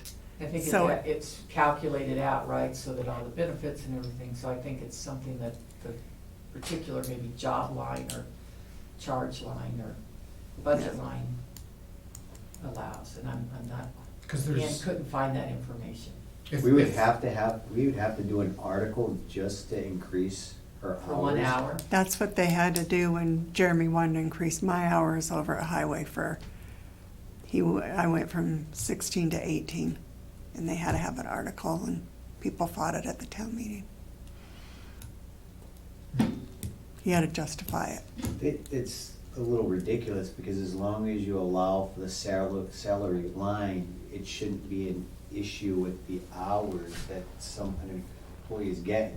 As long as they don't go over that budget line yeah, in doing that.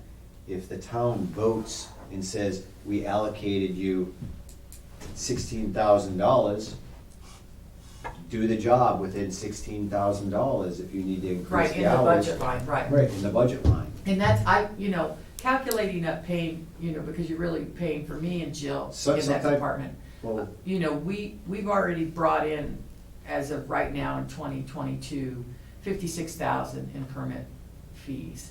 wow. And That's good. to pay for our office, and that is including my expense line, is 30,000. So I'm still putting money back into the general so fund. you've actually increased our profits. Yeah, from, in 2020, the total was 58 for the whole year. I've already got 56 and I'm not done with the whole year. And 2021, I'm attributing, that's when I started, and there was COVID going on. There was only 27,000 in that year. No. I'm trying to shoot you with my pin now, sorry about that. But again, That we're. failed inspection. It did. We're gonna send this back to the manufacturer. But, yeah, I mean, I think slowly as the building department's coming back together, and getting some things organized, you're seeing, and I'm hoping to keep seeing this go up, and, Doing good. We're getting Anytime there. you're increasing and putting into our budget line, that's. We did good. increase the fees too, Yes, Right. that's. like about a third, Right, because they had, they grossly were, under. I've been getting 6 per thousand in a lot of the towns that I do since 5 years ago, and you guys were like at 5 Or four. or 4. Yeah. Right, and that's not, you should increase those fees to keep up. I know that we're a public servant to the community, but we also should be able to cover the office and the Yeah. expenses that Right. we're trying to do, whether it's a new computer or online permitting, that maybe someday. We're hoping that's gonna come Right. forward soon, because again, we're all about getting things automated and make it more efficient for the residents and the departments. This helps, right, I think being online, in the towns that I've gone, that have gone from paper to online, there was the transitional time where, you have some of the contractors who are like, I can't do this, I don't want, here's my paper copy, but since most of them, I set up a kiosk a computer in the office so that those contractors can come in, and my assistant could show them, help them get their account, show them to get on there, and once they saw, then, I don't have to write it out, I could just,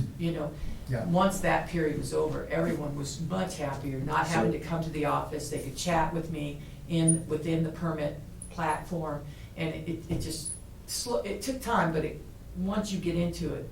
With that experience you have, it'd be great if you can give your recommendations on what software to utilize that works best for the towns, so we can get the best product to help you.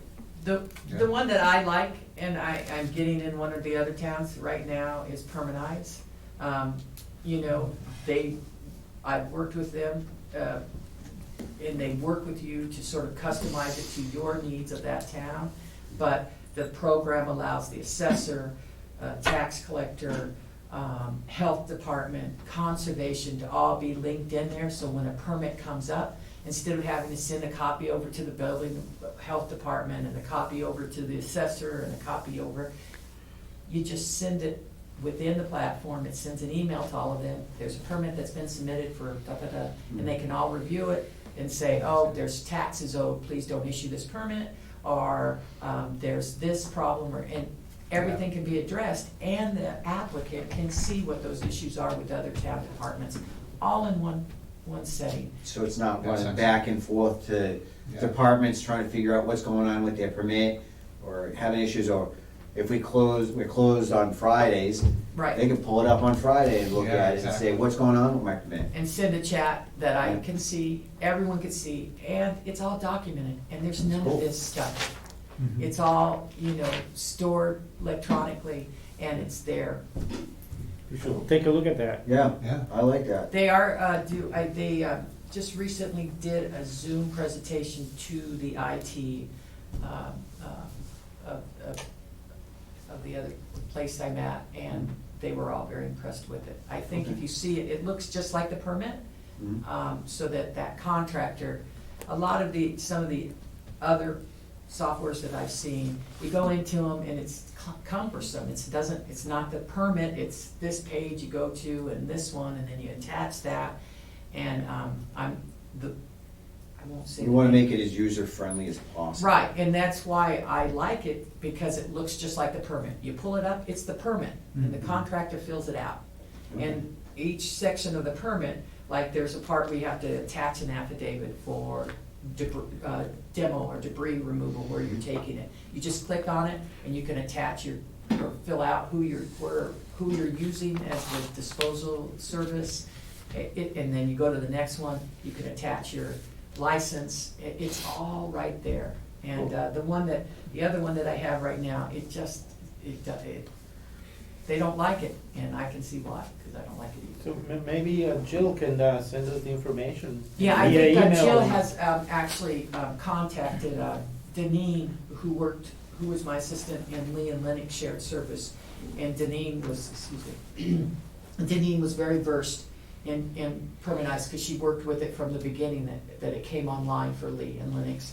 And I asked Jill to call her, and I think she did speak to her. Mhm.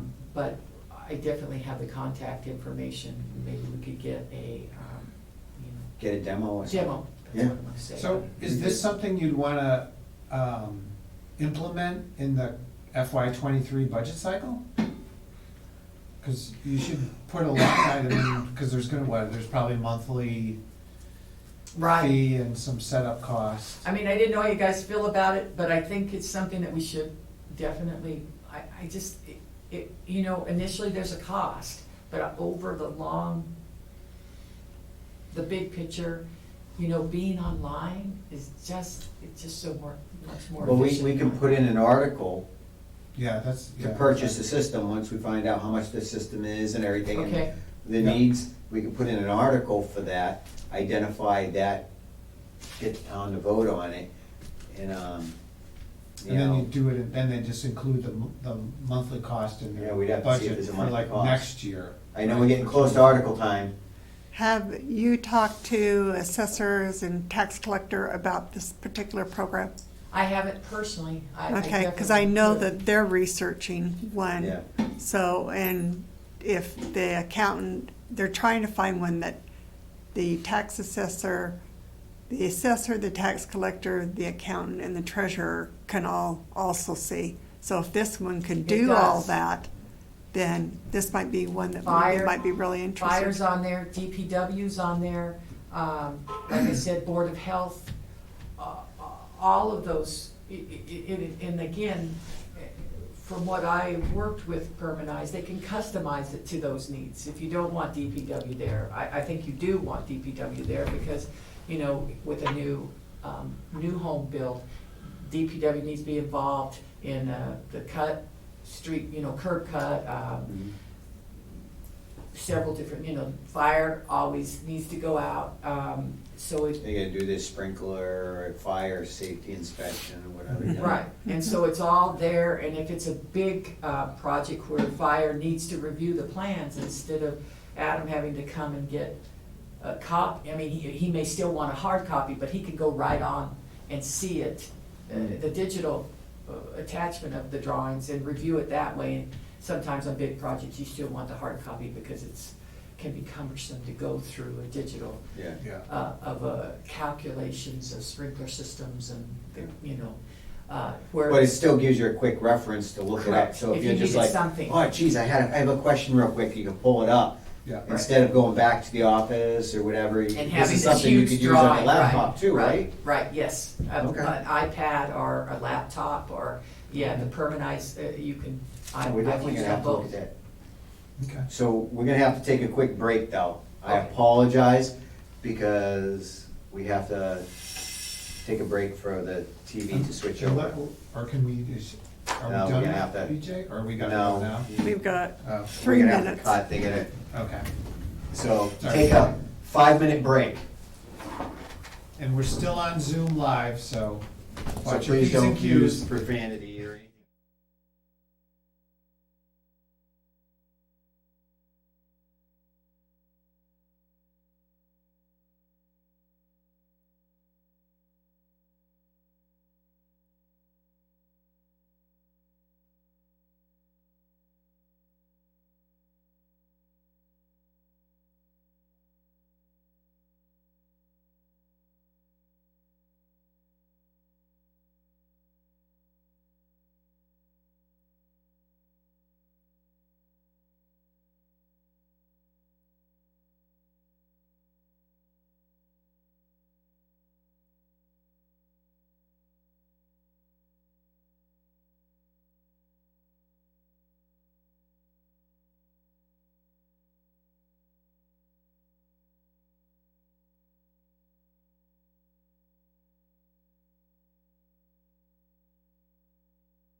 take a quick break for a changeover of the discs for recording purposes.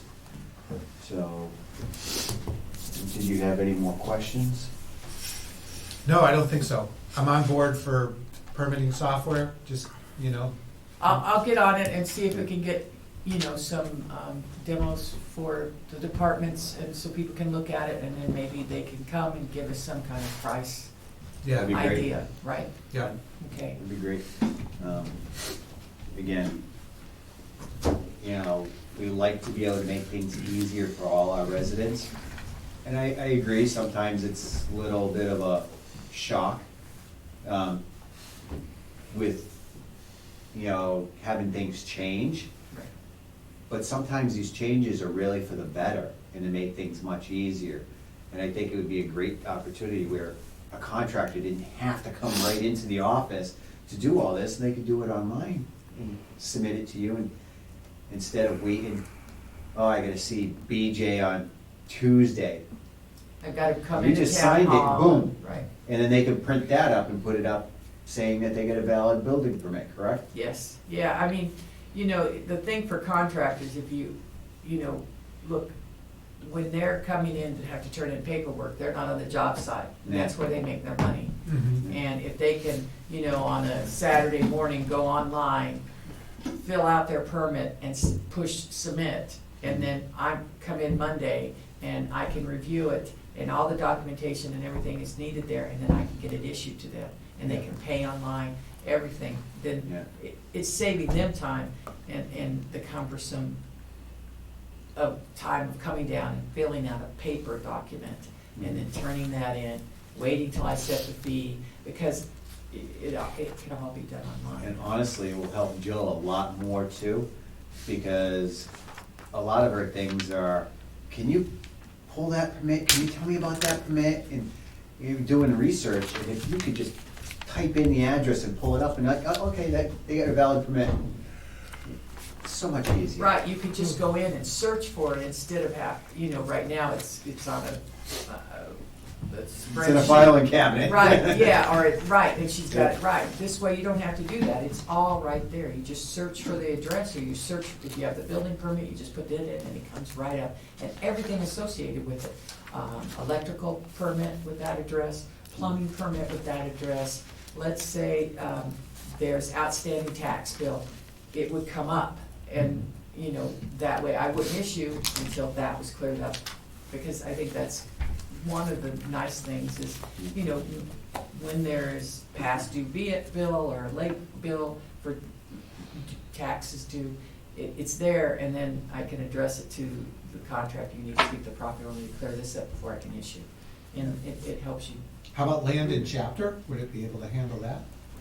As, in what reference do you mean? Chapter 61, if someone has an agricultural restriction? Well, that would go to the assessors, right? Right, but So it that would would be be- associated with that property. Right, okay. Right, so you Okay. brought up, let's say 9 Plain Street, and that had that chapter 61, then it would be, the assessor's card, you pull right in, you would see that, and it would say that was part of, on the property. Okay, cool. See, it's like Superintendent said, it's a win-win. Yeah. Yeah, you can't, I mean, it's a transition, don't get me wrong. I mean, you know, some contractors, they like to pay, I mean, you know, it's what they've been doing for so long, and sometimes it takes, and they like to talk to that person, and I don't blame them. I'm from the South, I do too, but, you know, with the way the world is now, we have to, you know, use this technology so we can be more efficient. Can they pay for the permit online too? Yes, sir. Oh, see, that's, yeah, Now we're talking. yeah. Everything can be done online. Everything's done, yeah, Right. so. Can we pay for our sewer in that software too? Coming someday, maybe. It's on the one, I don't know if the payment can be made through the way we had it set up in the Berkshires, but I believe that, look, it can be customized. I know it can be customized to have all the departments in there if you want it. Just depends, We'll take a everything look at it. costs, right? Yeah, Yeah, Right. yeah. okay. So do you have any questions about the current budget? Well, I think the only thing that's kind of outstanding is Jill's status. So I think we need to know how many hours she works. And based on the 14 and the 15, she's got 3 hours that we don't know about if she indeed works 32. So I guess we'd have to, Well, if she's only working up, Well, she's only working 29. yeah. oh, she She's is only working 29. 29. Oh, that's That's why I all was she's asking. working. Yeah. Yeah, that's all she's working. She doesn't have to work anymore to be a full-time person. You have to be over 20 hours to be a full-time person. Oh, We okay. just- get the So we we just gotta could look at- add an hour to Well, we her. just gotta look at if we can just do that and say authorized within the budget. Because it's in the Your budget. budget's allowed for it, Right. or if we have to do an article, which I don't know why we would do an article For for 1 hour. for Well, 1 hour. all I know is that when I was working for Highway, I was hired at 16. Yeah. He wanted to bump me up to 18. He had to write an article for that and explain why the budget went up. Well, let's see if that was, if he needed, So maybe that- he didn't need to do that, maybe somebody. I told will him. investigate it. I Yeah. have it down. You know, I Jim might appreciate know. it. Let me know. I mean, what, I mean. I will. I'll Yeah. let you know. It's on my investigation list. Are you good with everything? I'm good, sir. Okay. So I'm good with your budget. Okay. Good. All right. I have no issues with it. Let's get with technology and I'll get on make it that. easier for everybody and the residents. Right, so we can try to at least let everyone see what it is and, Yeah. you know, again, I think it's a good idea. I think it does move you forward and makes things, it will in the long term, big picture, make things more efficient. Okay. Does anybody in the audience have any questions? Does anybody in Zoom have any questions? It doesn't look like it. Going once? Oh, Oh, hey Beth. Hi. At the May 2019 annual meeting, there was an Article 28 to see if the town will vote to increase the spending limit for the building department revolving fund to 25,000. So that's where that 25,000. So the spending limit. Article 28. Right, and that's what we got on page 13 in our bylaw book. Spending limit. That's so the Beverly, spending it's limit. spending limit, right? It says to increase the spending limit for the building department revolving fund to 25,000. I have a revolving fund? You know, that's how it sounds. I mean, yeah, maybe someone confused it then, and it's not a cap. Yeah, it doesn't, it's not a cap. So I could go out and buy something and I have a spending limit? I still don't understand that. We can buy some software then. I know, I'm ready. I'll investigate. Is there on that? I mean, Yeah, your can you expense investigate that? That's actually very good. Thank you very much, Beth, for finding that. Right, So, I mean, your expense line is $2,000. right, You're that's what far my, from yeah, that's my, 25. you know, for supplies or training or is Yeah. 2,000, you know, Yeah, Okay. all right, We'll well. have to find this revolving fund. yeah, That's if about- there's a revolving fund, I haven't used it since I've been here, so there should be a lot in it. Yeah. Okay, that's interesting. Any other questions in Zoom? None. Okay, very good. Thank you very much. Thank you, you guys have a nice night. We've learned a few things. Yeah.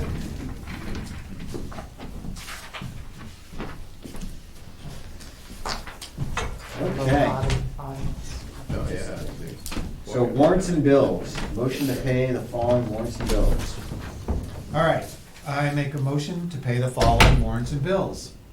Number 77, payroll, $37,258.21.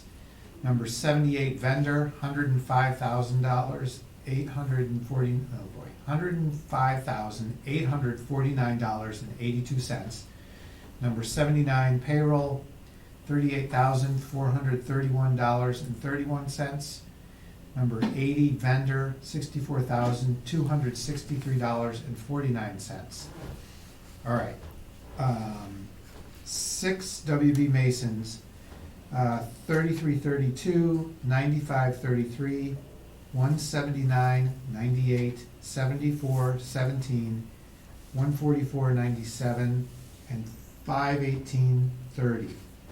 The MMA for 200, Easy True Value for $28.97, Comcast Business $138.35, Verizon $16.37, Verizon for $1.84, Workhorse for $1,429.85, Kelco for $85, National Grid 3 for $2,318.95, 230.38, 610.88. And I'm gonna ask a question on one of these. Oh, to clarify, MMA is Mass Municipal Association. Okay, that was for the town administrator, okay. Yes. I just wanted to make sure, yeah, okay. So that's my motion, I need a second. Second, All in favor? Aye. Derek Bellis, aye. Oh, sorry. David Dufresne, aye. Rich Ihacker, aye. All, motion passes unanimously. We'll pay our bills. Okay, for minutes. Good with the minutes? I'll make a motion to approve the minutes for March 3rd, March 10th, and March 17th. Second, All in favor? Rich Ihacker, aye. Derek Bellis, aye. David Dufresne, aye. The motion passes unanimously. Okay. So now we're on to old business. We have a few things for old business to talk about. We have our copiers, Shredit Event, update on building maintenance, COVID test kit distribution, Tanko replacement, and police move update. Okay. So where do we stand with the copiers? All right, so we worked with New England Business Machines on this, and I emailed John and just asked him the status. He says we have a couple of follow-ups. Some departments have requested wireless connections. We have purchased the hardware required at no charge, and we are also waiting for a machine to arrive for the senior center with a smaller profile. Their office is tiny, Yeah. and then they tried to jam a big copier in there. And he said, I believe the guys are coming out tomorrow. So that was yesterday. Nobody's here tomorrow. Oh, they didn't come today. Didn't come today, okay, well, all right, so, I mean, that's in progress. Okay. The other thing is, the police copier, where did that end up? Just, That's in the back room. It's okay, right here. okay, It's in the tax collector's office, okay, up against the wall. yeah, all right, We do have that. We're just waiting for the move. okay.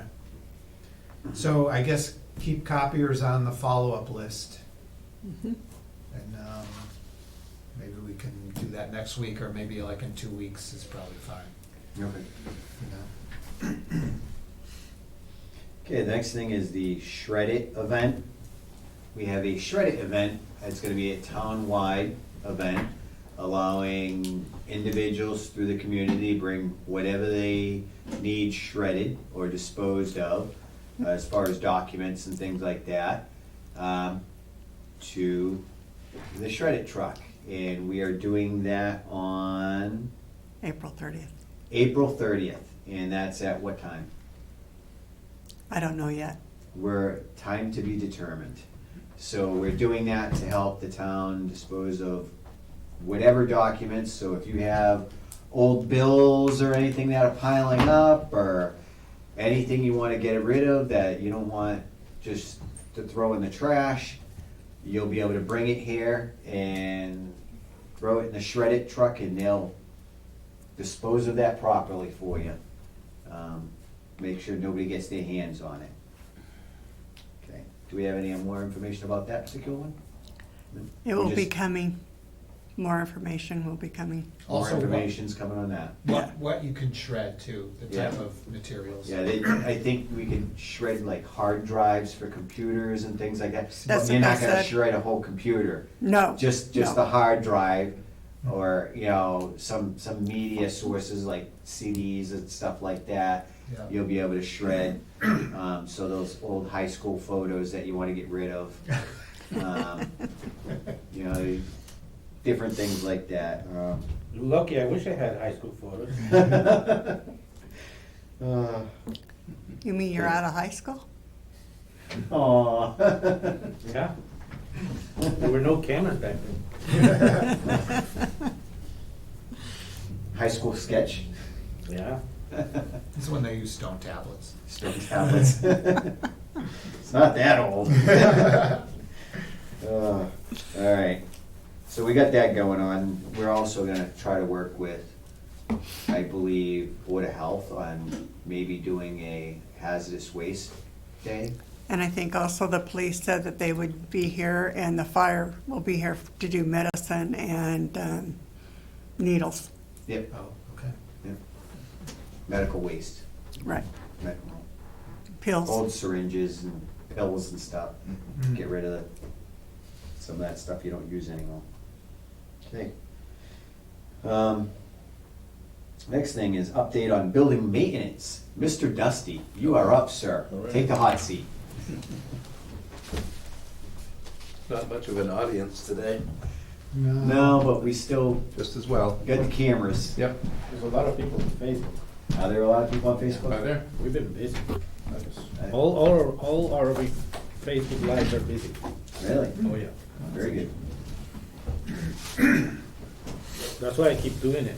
I know we're doing it almost 3 times, Yeah. the recording, Yeah. but there's people here watching. Very good. I'm Jim Dusty, the town custodian. I've been asked to submit a report on, updated report on building improvements. Also, there was a question about the TANCO contract as well. Yeah, Um, replacement. Right. I sent out a scope of work to 3 companies. One of them just declined. They didn't have the right equipment. And there were 2 other. One bid was received the other day, and I spoke with the second contractor. They'll be sending in a bid by tomorrow. Okay. And I gave them a deadline the 31st of this month. But I think we'll end up with 2 bids. I sent out a pretty complete scope of work for them to consider. Some of the companies I sent information to declined because they simply didn't own a telescoping or Bucket truck. bucket truck, right, yeah, Yeah. bucket truck. So that restricted some of the companies that had an initial interest, but I should be able to report back to you by next week's meeting what the bid, what the 2 bids are, and you can take it from there. And TANCO's for the streetlights. Right, that's for the streetlight repairs. As we know, that contract did expire. They're a company from, I believe they're based in California, and they actually subcontracted the work that was done in town. I did check with the accountant. I wanted to know what the town paid out in the last fiscal year, and it was a little under $8,000. And that involved maybe replacement of parts on about 8 poles. I didn't get a breakdown on the actual hours that were worked to accomplish that work, but it seemed pretty excessive for Yes, like $1,000 per light. yeah, for a small amount of light repairs. So we're hoping for the best. Like I said, they did receive a really good scope describing all of the work that was required. We're going to have to maintain a location for some of the parts inventories. One of the contractors wanted to know if he needed a warehouse for that, and I told him that I thought we'd be able to find a location on town property where we could actually keep the inventory stored in a safe place and maintained, keep a record of what we actually have, because as of now, I don't know what we have for inventory for the streetlight repairs. We have no information, or We don't have any, no inventory also? no inventory. Okay, so that's all being addressed, and the 2 companies that are bidding seem very confident, and I'm pretty confident that we'll have something, at least for you to consider, by next week's meeting on the 31st. Very good. Did the light ever go up by No. Plaza? Oh. No, that's No, still. because the that- TANCO contract was ending, and they wouldn't do it before it ended, and they kinda, I would say, kinda held us hostage on it a little bit, hoping that we would enter into a new contract with Right. them Yeah, no. to get that light put up. So we're gonna have to enter into a new contract with somebody to get that light put up Job number one. over there. Yeah. Yeah, so we've already got that to take care of as soon as we get someone on board and signed up to do the work, so. Very good. Yep. Right. And I seen Pardon me? the cap has been completed out here. Yes, yeah, they started that work last week, and they were working late and sometimes just before it got dark. I mean, they worked very hard, and we had to modify that little side shaft. They did seal it up as they, per the scope that I gave them, but it didn't seem adequate, so we built a shelter over it, an additional cost of $1,250. Okay. But I believe it's money well spent. The job is a good-looking job, solid. We've got 8 inches of concrete, reinforced concrete over that existing slab. No more leaks coming in from those two areas. I've got a dehumidifier set up in the basement where the boxing ring was. That's, as you know, it's been cleaned out. We still have to do some work in that area. But the goal is to get it completely dried out and secured and have an extra area for whatever you choose to use it for. Yeah, definitely, we were down there today, and it seemed drier down there. Yeah. It's definitely drying out. That's Yeah. gonna be a great space to utilize for storage or whatever. Right. Once we get it all nice and dry. Right. Problem is years of neglect, and, you know, it's funny because you go down there and there was stalactites coming down from inside that, you know, the ceiling there from all the water coming through. Yeah. That doesn't happen overnight. No, It's years, Yes, it is. years of It's water very leak. true. Yeah, we're very fortunate because overall this building is very solid and dry. That was the only area that was a problem area, and we've remedied that. We've fixed the problem. And that should be just as dry as the rest of the building is. And so that was money well spent. All of this work that we're doing, as you know, is to extend the useful life of the building. If we don't do certain things, then we're going to go the opposite direction. We're going to diminish the useful life of the building, and we've seen that happen in other locations in this town, and we just can't afford to do that. I just want to stress that there'll be a bump in expenses to make these necessary repairs, but once that's done, you're going to have a solid, well-maintained piece of real estate that has, it's an asset value to the town. And it's also an asset that can be used for an extended period of time if the town chooses to do so. If we don't do this little bump in expenses, it's not going to be useful in probably 10 years from now. We've already got, as you know, major leak problems through all of the windows throughout. We've got over 100 windows, and every single one of them leaks. And that's another item I wanted to address tonight. For the past 6 months, I've been bringing in contractors that specialize in various aspects of window glazing, window replacements, caulking, remediation of asbestos, because we do have asbestos in all the caulking on the windows, concrete masons with regard to the failing of some of the mortar in the bricks in the building. I have documented very closely photographs of major cracks where water is actually leaking through the brickwork also into the building, and that's going to cost a significant amount of money, and I will have a range of those expenses next week at the meeting. They're not actual quotes because we'll have to put it out to bid with a scope of work and an RFP that'll have to go out. And it's going to be in a category of over 50,000 for sure, so it'll have to be advertised in a specific way. But I can give you a price range on what it'll cost to remediate all of the issues. Okay. We need to have a discussion about how we're actually going to do it. Some companies are advising that we caulk over the existing caulking, and they claim there's a technology that's available with materials to effectively accomplish that, as long as the caulking that's already there is less than 3/4 of an inch. I'd say about 60% of it is less than 3/4 of an inch, so you could in fact caulk over it effectively. But the rest of it, you'd have to dig it out, and that's where the expense really jumps sky high, because it's asbestos.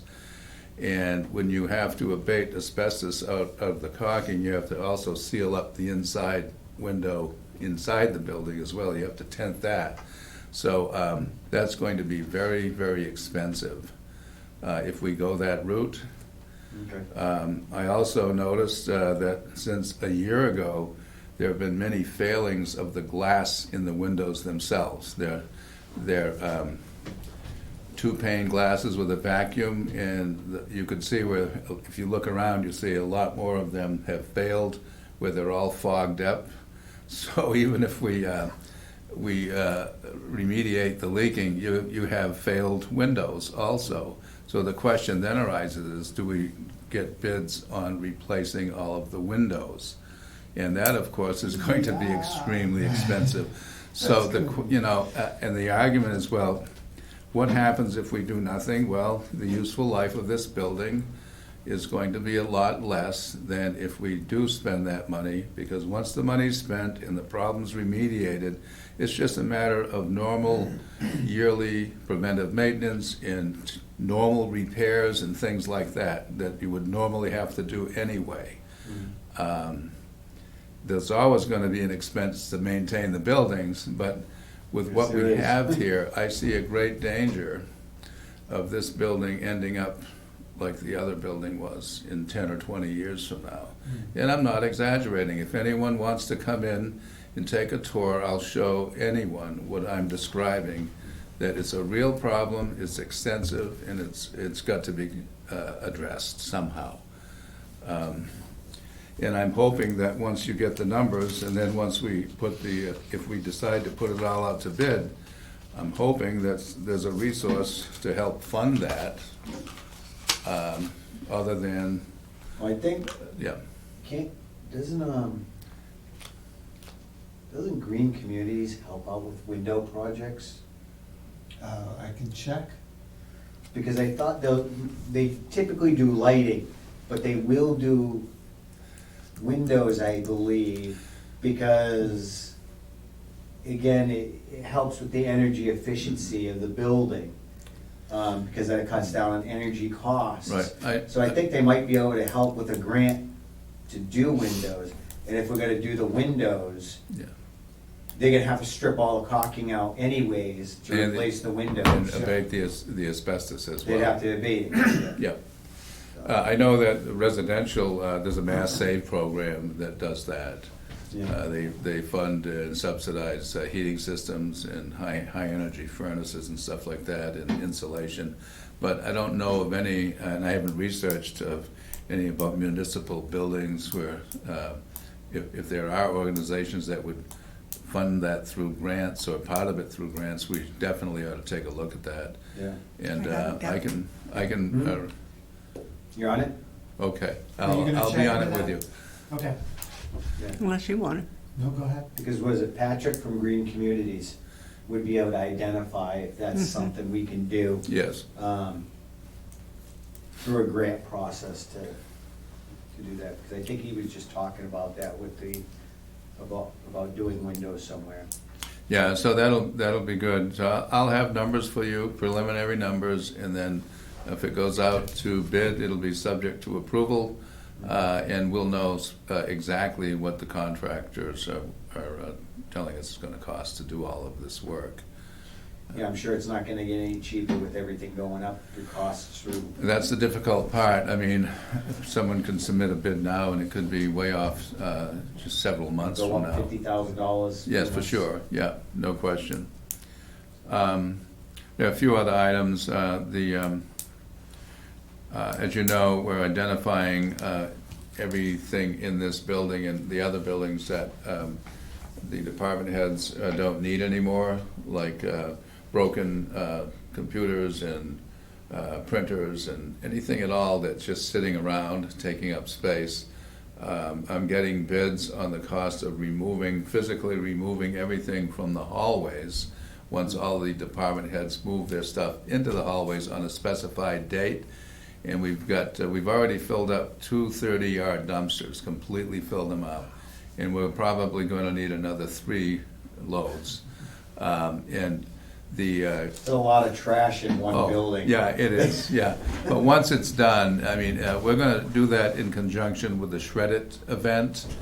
We'll probably have everything identified and in the hallways that same week, where we'll have everything out of here that we can possibly identify as being either broken or not usable anymore. There are quite a few old students' desks and chairs and things like that. It's really too bad that someone couldn't, we couldn't locate someone to use them, but I'm not an advocate that we keep storing them either. They're just all over the place, and things like that. I'm sure everyone had good intentions to hold on to it all, but there's no place for it here anymore. Right. In more ways than one. And a lot of those desks are broken, there's broken chairs. Right. There's stuff that people are just never gonna use ever again. Right. And they just taking up the space. Mhm. Historical items, we have started with a project to helping out, making sure historical items and stuff like Right. that are preserved. Mhm. We've been working with Sylvia Buck and Right. identifying an area for her within the building that we could put a lot of this stuff in, books, things like that, Yeah. that have historical value, to make sure we properly store those for future generations. Right. And we're not throwing away any of that stuff. I don't want people getting Not worried at that all. we're throwing Not away at all. history. We're not No. throwing away Yeah. history, we're throwing away junk desks Right. that are broken, Right. Say, a copying machine that's been broken and out of date, something from the 80s. Phone That's systems. probably about 100 pounds Mhm. that will never be used again. Right. Old phones, things like that. Right. Things that are just never gonna be usable. Right. And one of the things with regard to the Historic Society, we've, as you know, the end room upstairs that was used for storage of fire equipment has been completely renovated. The ceiling was collapsing and peeling, and that's all been repaired and plastered and painted. All the walls have been painted. It's a beautiful room now. And it's my understanding that we're going to dedicate that room for the use of the Historic Society. Yes, And sir. they're already we've moved some of the items up there. And it's a very large room. There are already some built-in shelves for books and things like that, and I'm more than happy to build additional shelving for storage of other documents and books. So we've really come a long way in the past several weeks getting that room completed, and I'm hoping that that Mrs. Buck and her organization comes up and takes a look at it, because I think they'll be very pleased with what we've done. You're doing a lot of great work. Thank you very much. Okay. You had some concerns about the extensive heat in the gymnasium, and I did some experimentation with the thermostats and things like that, and really couldn't come up with a solution as to what was happening. So I asked B&G Mechanical Services to come in, and they finished up their inspection today, and they've submitted a quote, and I've accepted it. It was $536 to replace some of the heat sensors. That heating system, there are 2 of them that are up in the ceiling of the gym, but they're hooked up to the Weissman boilers that we have, the main boilers. Okay. So they discovered that the sensors, you could call them thermostats, but they're more than thermostats. They're going to replace those, and they're quite sure that that's going to solve the problem. And that's going to save us a tremendous amount of electricity and natural gas, because, it's... It was getting in the It was 80s, and pretty- the yeah, it was pretty- thermostats turned down to yeah. like 50. Yeah, I It's like actually- 80-something degrees down there. I shut them down completely, Oh, wow. but then people would go down there and they'd do their walks and stuff, and they'd turn the switches back on, and they've never shut off, so. Yeah. So that's going to be resolved. They're gonna come in, and so the parts will be here in a couple of days. Very So good. that should be fixed next week. Let's see. Just, I don't wanna, we finally have the carpeting upstairs that's going to be installed this Tuesday. Is that correct, Karen? So, that's been completely painted over. There's one little area that has to be finished, but our new administrators should be quite comfortable in there, hopefully towards the end of next week. Very So, good. yeah, we're looking forward to that. Let's see.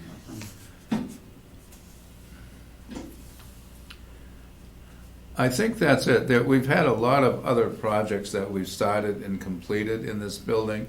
We've come a long way. I believe there was a special town meeting that provided additional funds to do what we're doing. Yes, sir. And we do have a balance remaining, and I'll give you a report on where we stand with that, again, next week, if I could have some time to do that. Absolutely. And we've come a long way. We've got some major things that had to be repaired and have been repaired or scheduled to be repaired.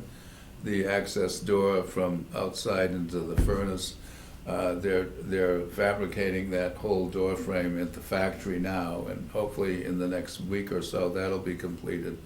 And I'll give you a complete list of what we've accomplished so far. And hopefully, once we resolve the leak problems in this building with the windows and the masonry, we can get on to the next building. That's right. And feel comfortable that we have a solid building with good aesthetics. We're looking at completing some more floor sandings and finishings, things like that. And it's going to be a very pleasant building with an increased market value too. And that's important. Towns should have assets that have value.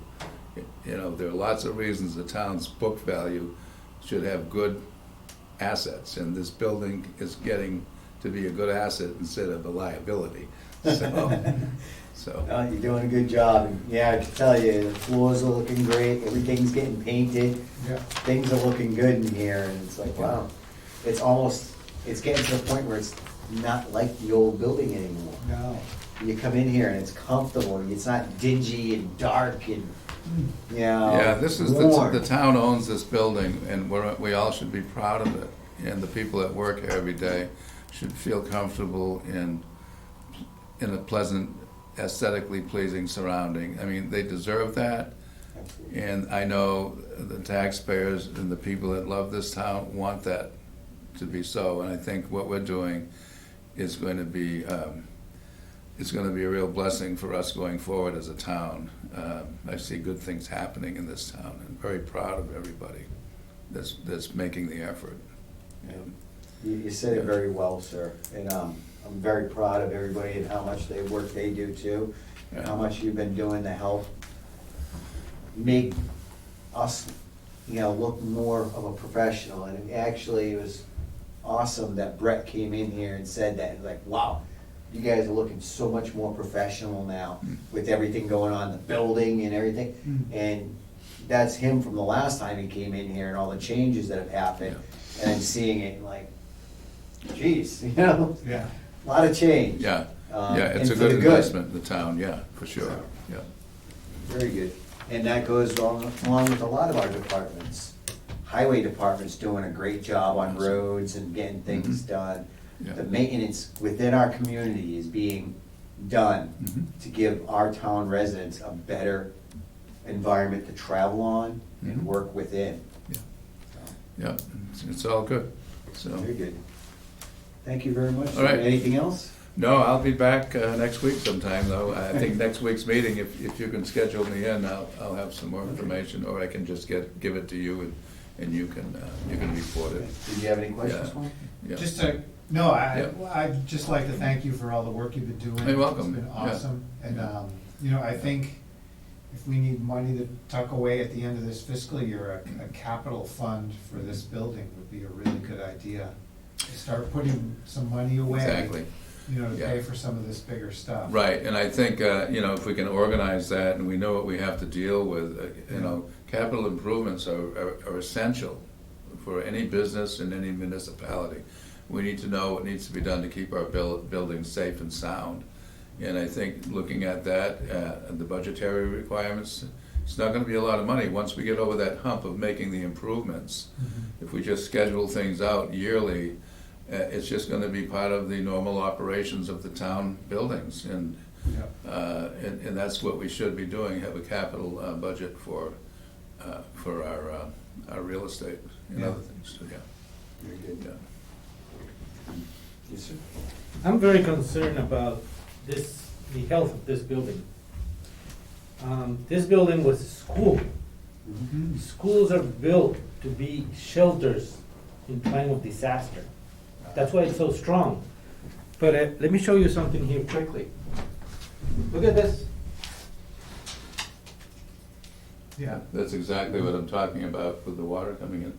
Yeah, it's water damage from the windows. And you can tell that it's been repaired, just patch on top. Yeah. But it's not good. Now, if we have all this vision that we want to create a nice building for the town, for the police, or the fire station someday in the future, once we get out of here, we don't want this to be trash. No. We want this to, like Jim said, have value. So I share the same concerns that you guys have for this building. We have to keep it in good conditions. Absolutely. I think looking back, whoever was responsible for the Weissman boilers, money well spent, good job, and they're not that old, probably 10 years or less. Yeah. We have a good solid rubber membrane roof throughout the building, and that's solid. So attention was made to the needs of things like heating in the roofs, and we just have to finish the work and just extend the life of the building. And this building is really solid, and we've done all of this this replacing of the hands-off flushing systems. Well, that's really given us all kinds of really solid, problem-free flushing systems in plumbing throughout the building. We've replaced valves that were corroded and ready to flood the building. That's all been repaired now for the most part. So, and it's not just us doing it all. Somebody in the past made an effort to even caulk the windows. You can see where it was done, but it was a patch job. And maybe that's all the resources they have, but we have to find a better way to do this so that when it's done, it's going to actually last for decades rather than 3 or 4 years and have the same problem like we have here. So I just can't stress that enough, and I think the more the taxpayers know about what we have here and why it's important to fix it and address it, I think we'll get the support we need for it. And there are all kinds of possibilities as far as grants as well, I would assume.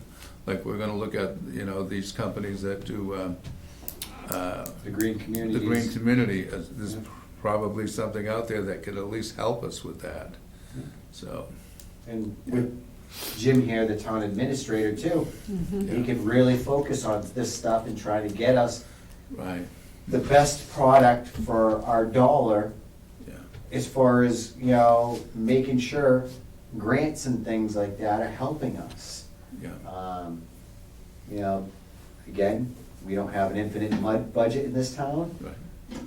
but if we know where to look, we can find money. Yeah, I think that's instead of saying, no, we can't do it, it's like, well, let's get the facts and let's solve the problems. Yeah. I don't Yeah. like hearing, well, the town can't afford it. Yeah, Well, that's true in a sense, but if we know where to look, we can get that money to give us that extra help right, at a fraction of the cost. Yeah. And then it brings it within the town's budget. right, because if you don't do it, the cost is only gonna get worse Yeah. over And the time. problems get worse. The too, problems right? get worse. And then we really can't afford it. And then, exactly, and then we really can't. So we wanna stay ahead of that curve. Yes, sir. Somehow. All right, thank you, Chairman, for your time, appreciate it. Thank you very much. Yeah. Okay. All right, COVID kit, test kit distribution. We got a letter from the Board of Health. And I'm gonna turn that to there. Okay, the Board of Health would like permission to place COVID test kits in 3 main offices of the municipal building: the town clerk, the tax collector, and the Board of Selectmen office. As these offices are very busy this time of year, with more residents coming in for business, we hope this will help the Board of Health to get these kits out to the residents. And the Board of Health would like any feedback. The test kits do expire on July 31st. Well, it's been extended for July 31st, 2022. So if you see a test kit that's expired or about to expire, it's actually extended by the company. It was a premature thing that they put on it. They're not expiring that day. Okay. What's on the kit? It's actually extended to July 31st, 2022. So, okay. I have no problem with them. Yeah, that's fine. You good with them? Yeah, sure. Yeah. Do We we can- know how many kits have been distributed versus what we, our No. I don't know. I She know didn't tell quite a us. bit have, and I actually had a gentleman come in here on Thursday, and we had a couple of test kits that were in here, and I gave them to him, Okay. helped them out. But it'd be good if we have some on hand in the offices, so if somebody Yeah. does come in, Board of Health's not here, or somebody's out, we can provide them to them. Again, get the tests out there, let people identify if they have that, if they have COVID or not, and hopefully they get treated or whatever, or stay away from everybody else. Yeah, So, yeah. this That's is the good. idea. yep. So I think that's a good idea. I'm good with it. Yes. Me too. All right. No police move update? We did Tanko replacement. Yeah. I think Jim just touched on that a little bit too. We're still looking for the bids to identify who's gonna replace them. Again, we are not able to replace add a street light down by, was it the hair salon there in West Warren? That's a place we wanna place one because it's a little dark there during the summer, and with traffic coming around that corner, it's kind of a bad area. I know I talked to a resident about that probably during the summer, and we've been working on that project the whole time, trying to get it in there. And unfortunately, with everything going on and supply chain issues, Tanko was not able to get the parts allocated in time, and then it came up to contract renewal time, and they're like, well, we'll replace it if we get our contract renewed, but unfortunately, they're a California company, subcontracting their stuff down to somebody that's local, and it was getting to be a mess to deal with. There was other issues where they don't check the street lights. So if we have a street light out, Yeah. we have to report it. That's when we were going through the town and checking street lights all over, getting the numbers of the poles, identifying the pole that it is on, and trying to, get that light replaced for that. So we were working on that, and now it's time for that contract to be renewed, and we're working that in the process. So hopefully we have no issues with streetlights anytime soon. Well, there is a street light that got knocked down in the really bad windstorm we had, Okay, but we still have to wait until we get somebody to put it back up. yeah. And hopefully we can get that soon. Okay. Update on the police move. We're still, there was some permitting that had to be done, and they're working through their permits, and hopefully get back on track with that. We want to make sure we gave very clear direction that everything is done by the book. Every dot is dotted, T is crossed, and it's done exactly how we're supposed to do it by law. There will be no shortcuts on anything like that, and we're ensuring that all that is being done. So right now, the permits and stuff are being taken care of and moving forward on that project. Okay? So new business now. Okay. Any new business? No. We have new business?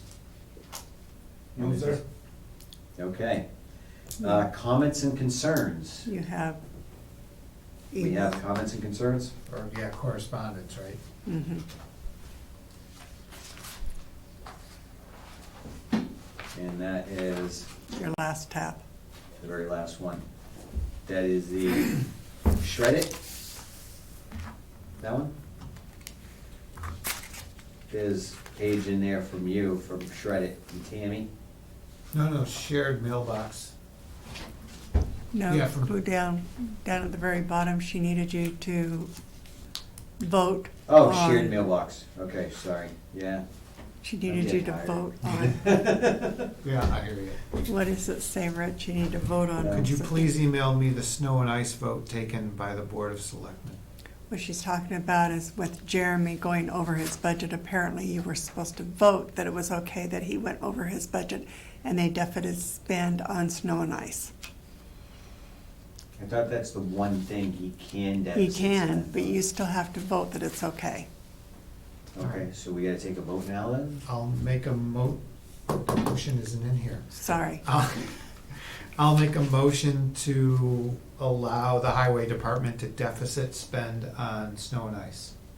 Second, All in favor? Rich Hacker, aye. Derek Bellis, aye. David Dufresne, aye. The motion passes unanimously. So yes, he can deficit spend now. Hopefully we get no more snowstorms. I hope we're very past that, knock on wood. But yes, we have to provide those services. They're critical to the town's function and safety of anybody traveling through our town. Yeah. So, yes, that's a must-do. Okay. Comcast, programming advisory. What are they doing now?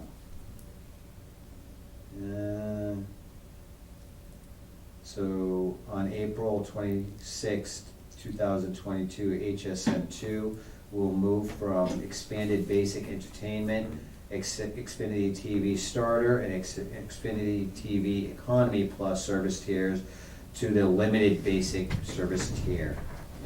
In May 12th, 2022, golf will no longer be offered as part of the digital economy tier, but will continue to be available in both the sports and news expanded basic service tiers. If anybody has any questions, you can call Comcast, and their number is 413-730-4513. It looks like it'll be in the bill too, Yeah. so people know. Okay, we got the issue with the tenants over at the Housing Authority. One of their, this is about the cable. There is an issue with them not being able to go into a bundled package anymore.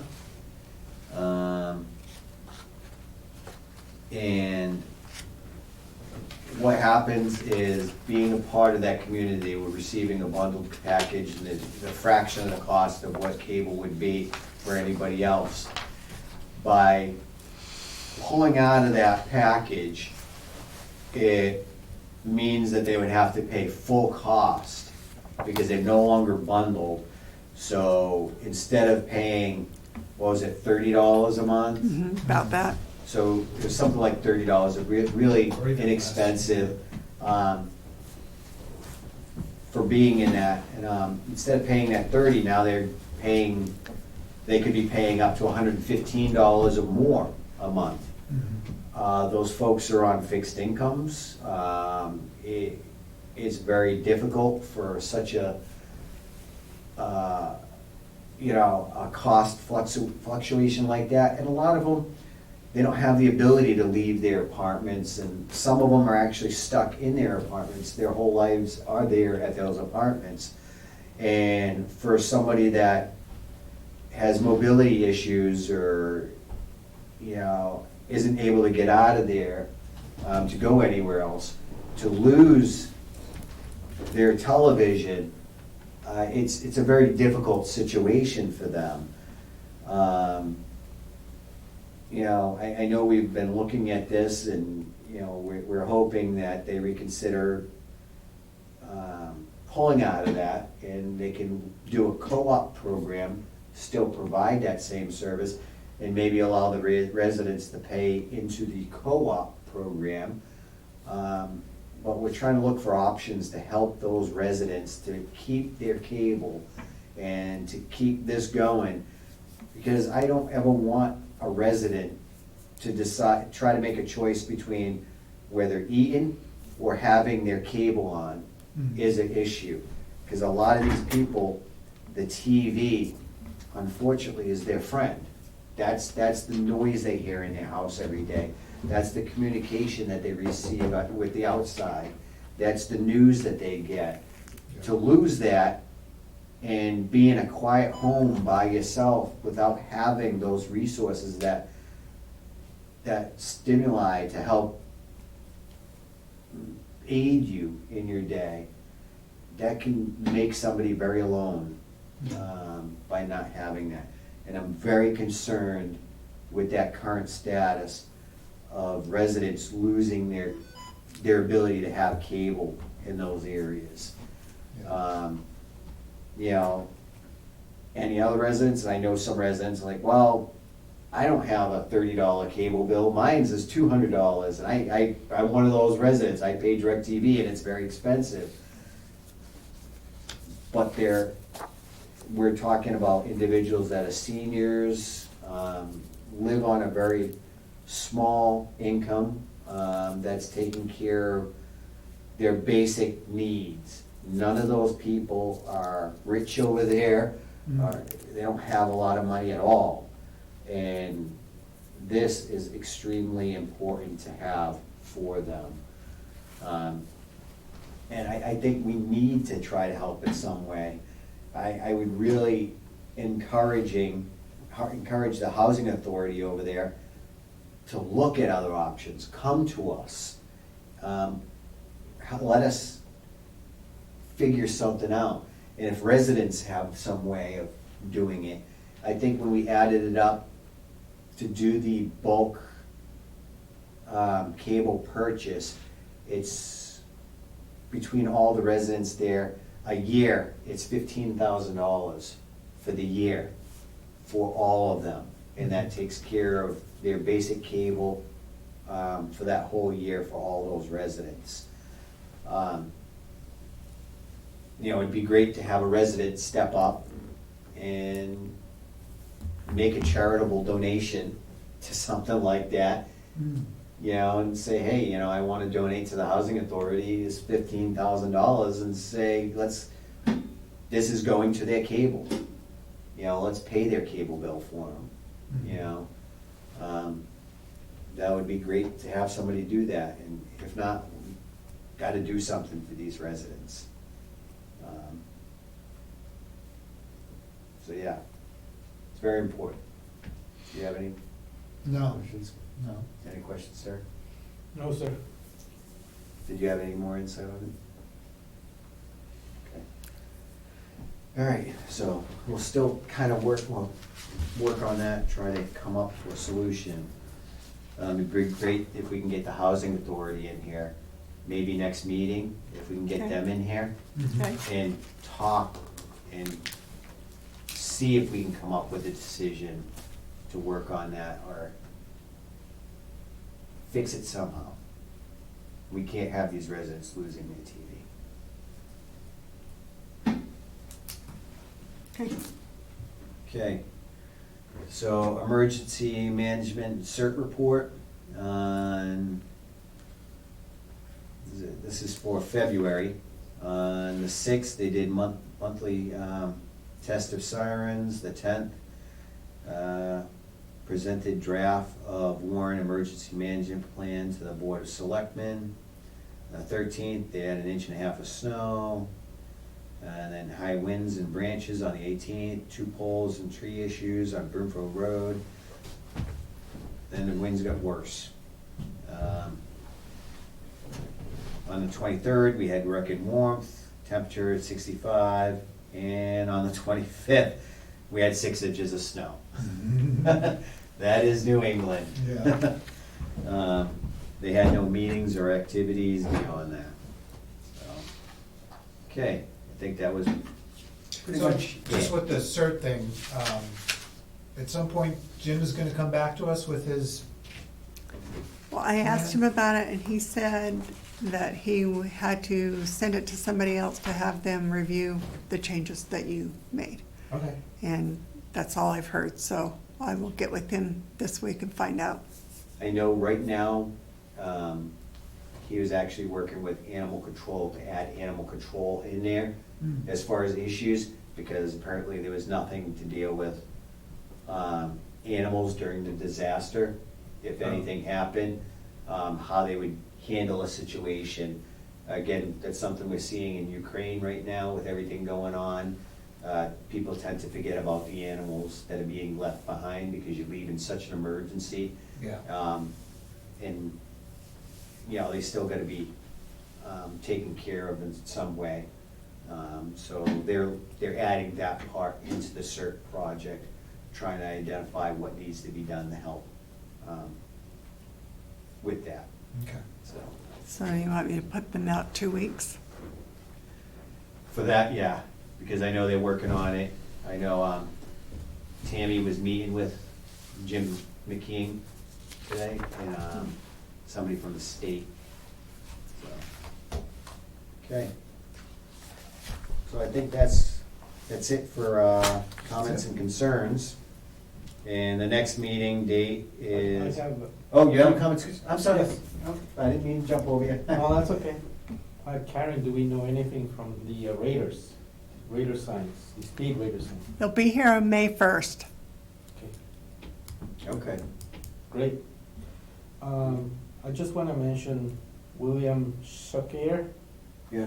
He's been taking care of the clock Yes. at the town hall.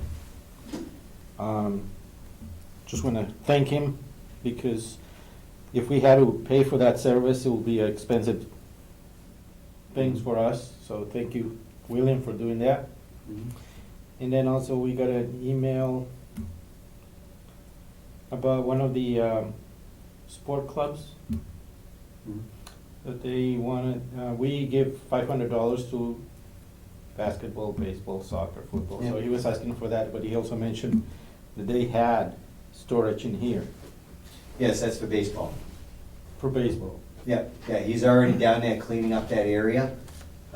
We looked at that earlier today, because unfortunately, the baseball area, the sports equipment area was left for a long time empty. There is a lot of equipment in there. Cases of baseballs, boxes of basketballs, soccer balls, uniforms, all kinds of equipment is down there. And unfortunately, there were a little bit of a rodent problem going down there. There's mouse droppings everywhere.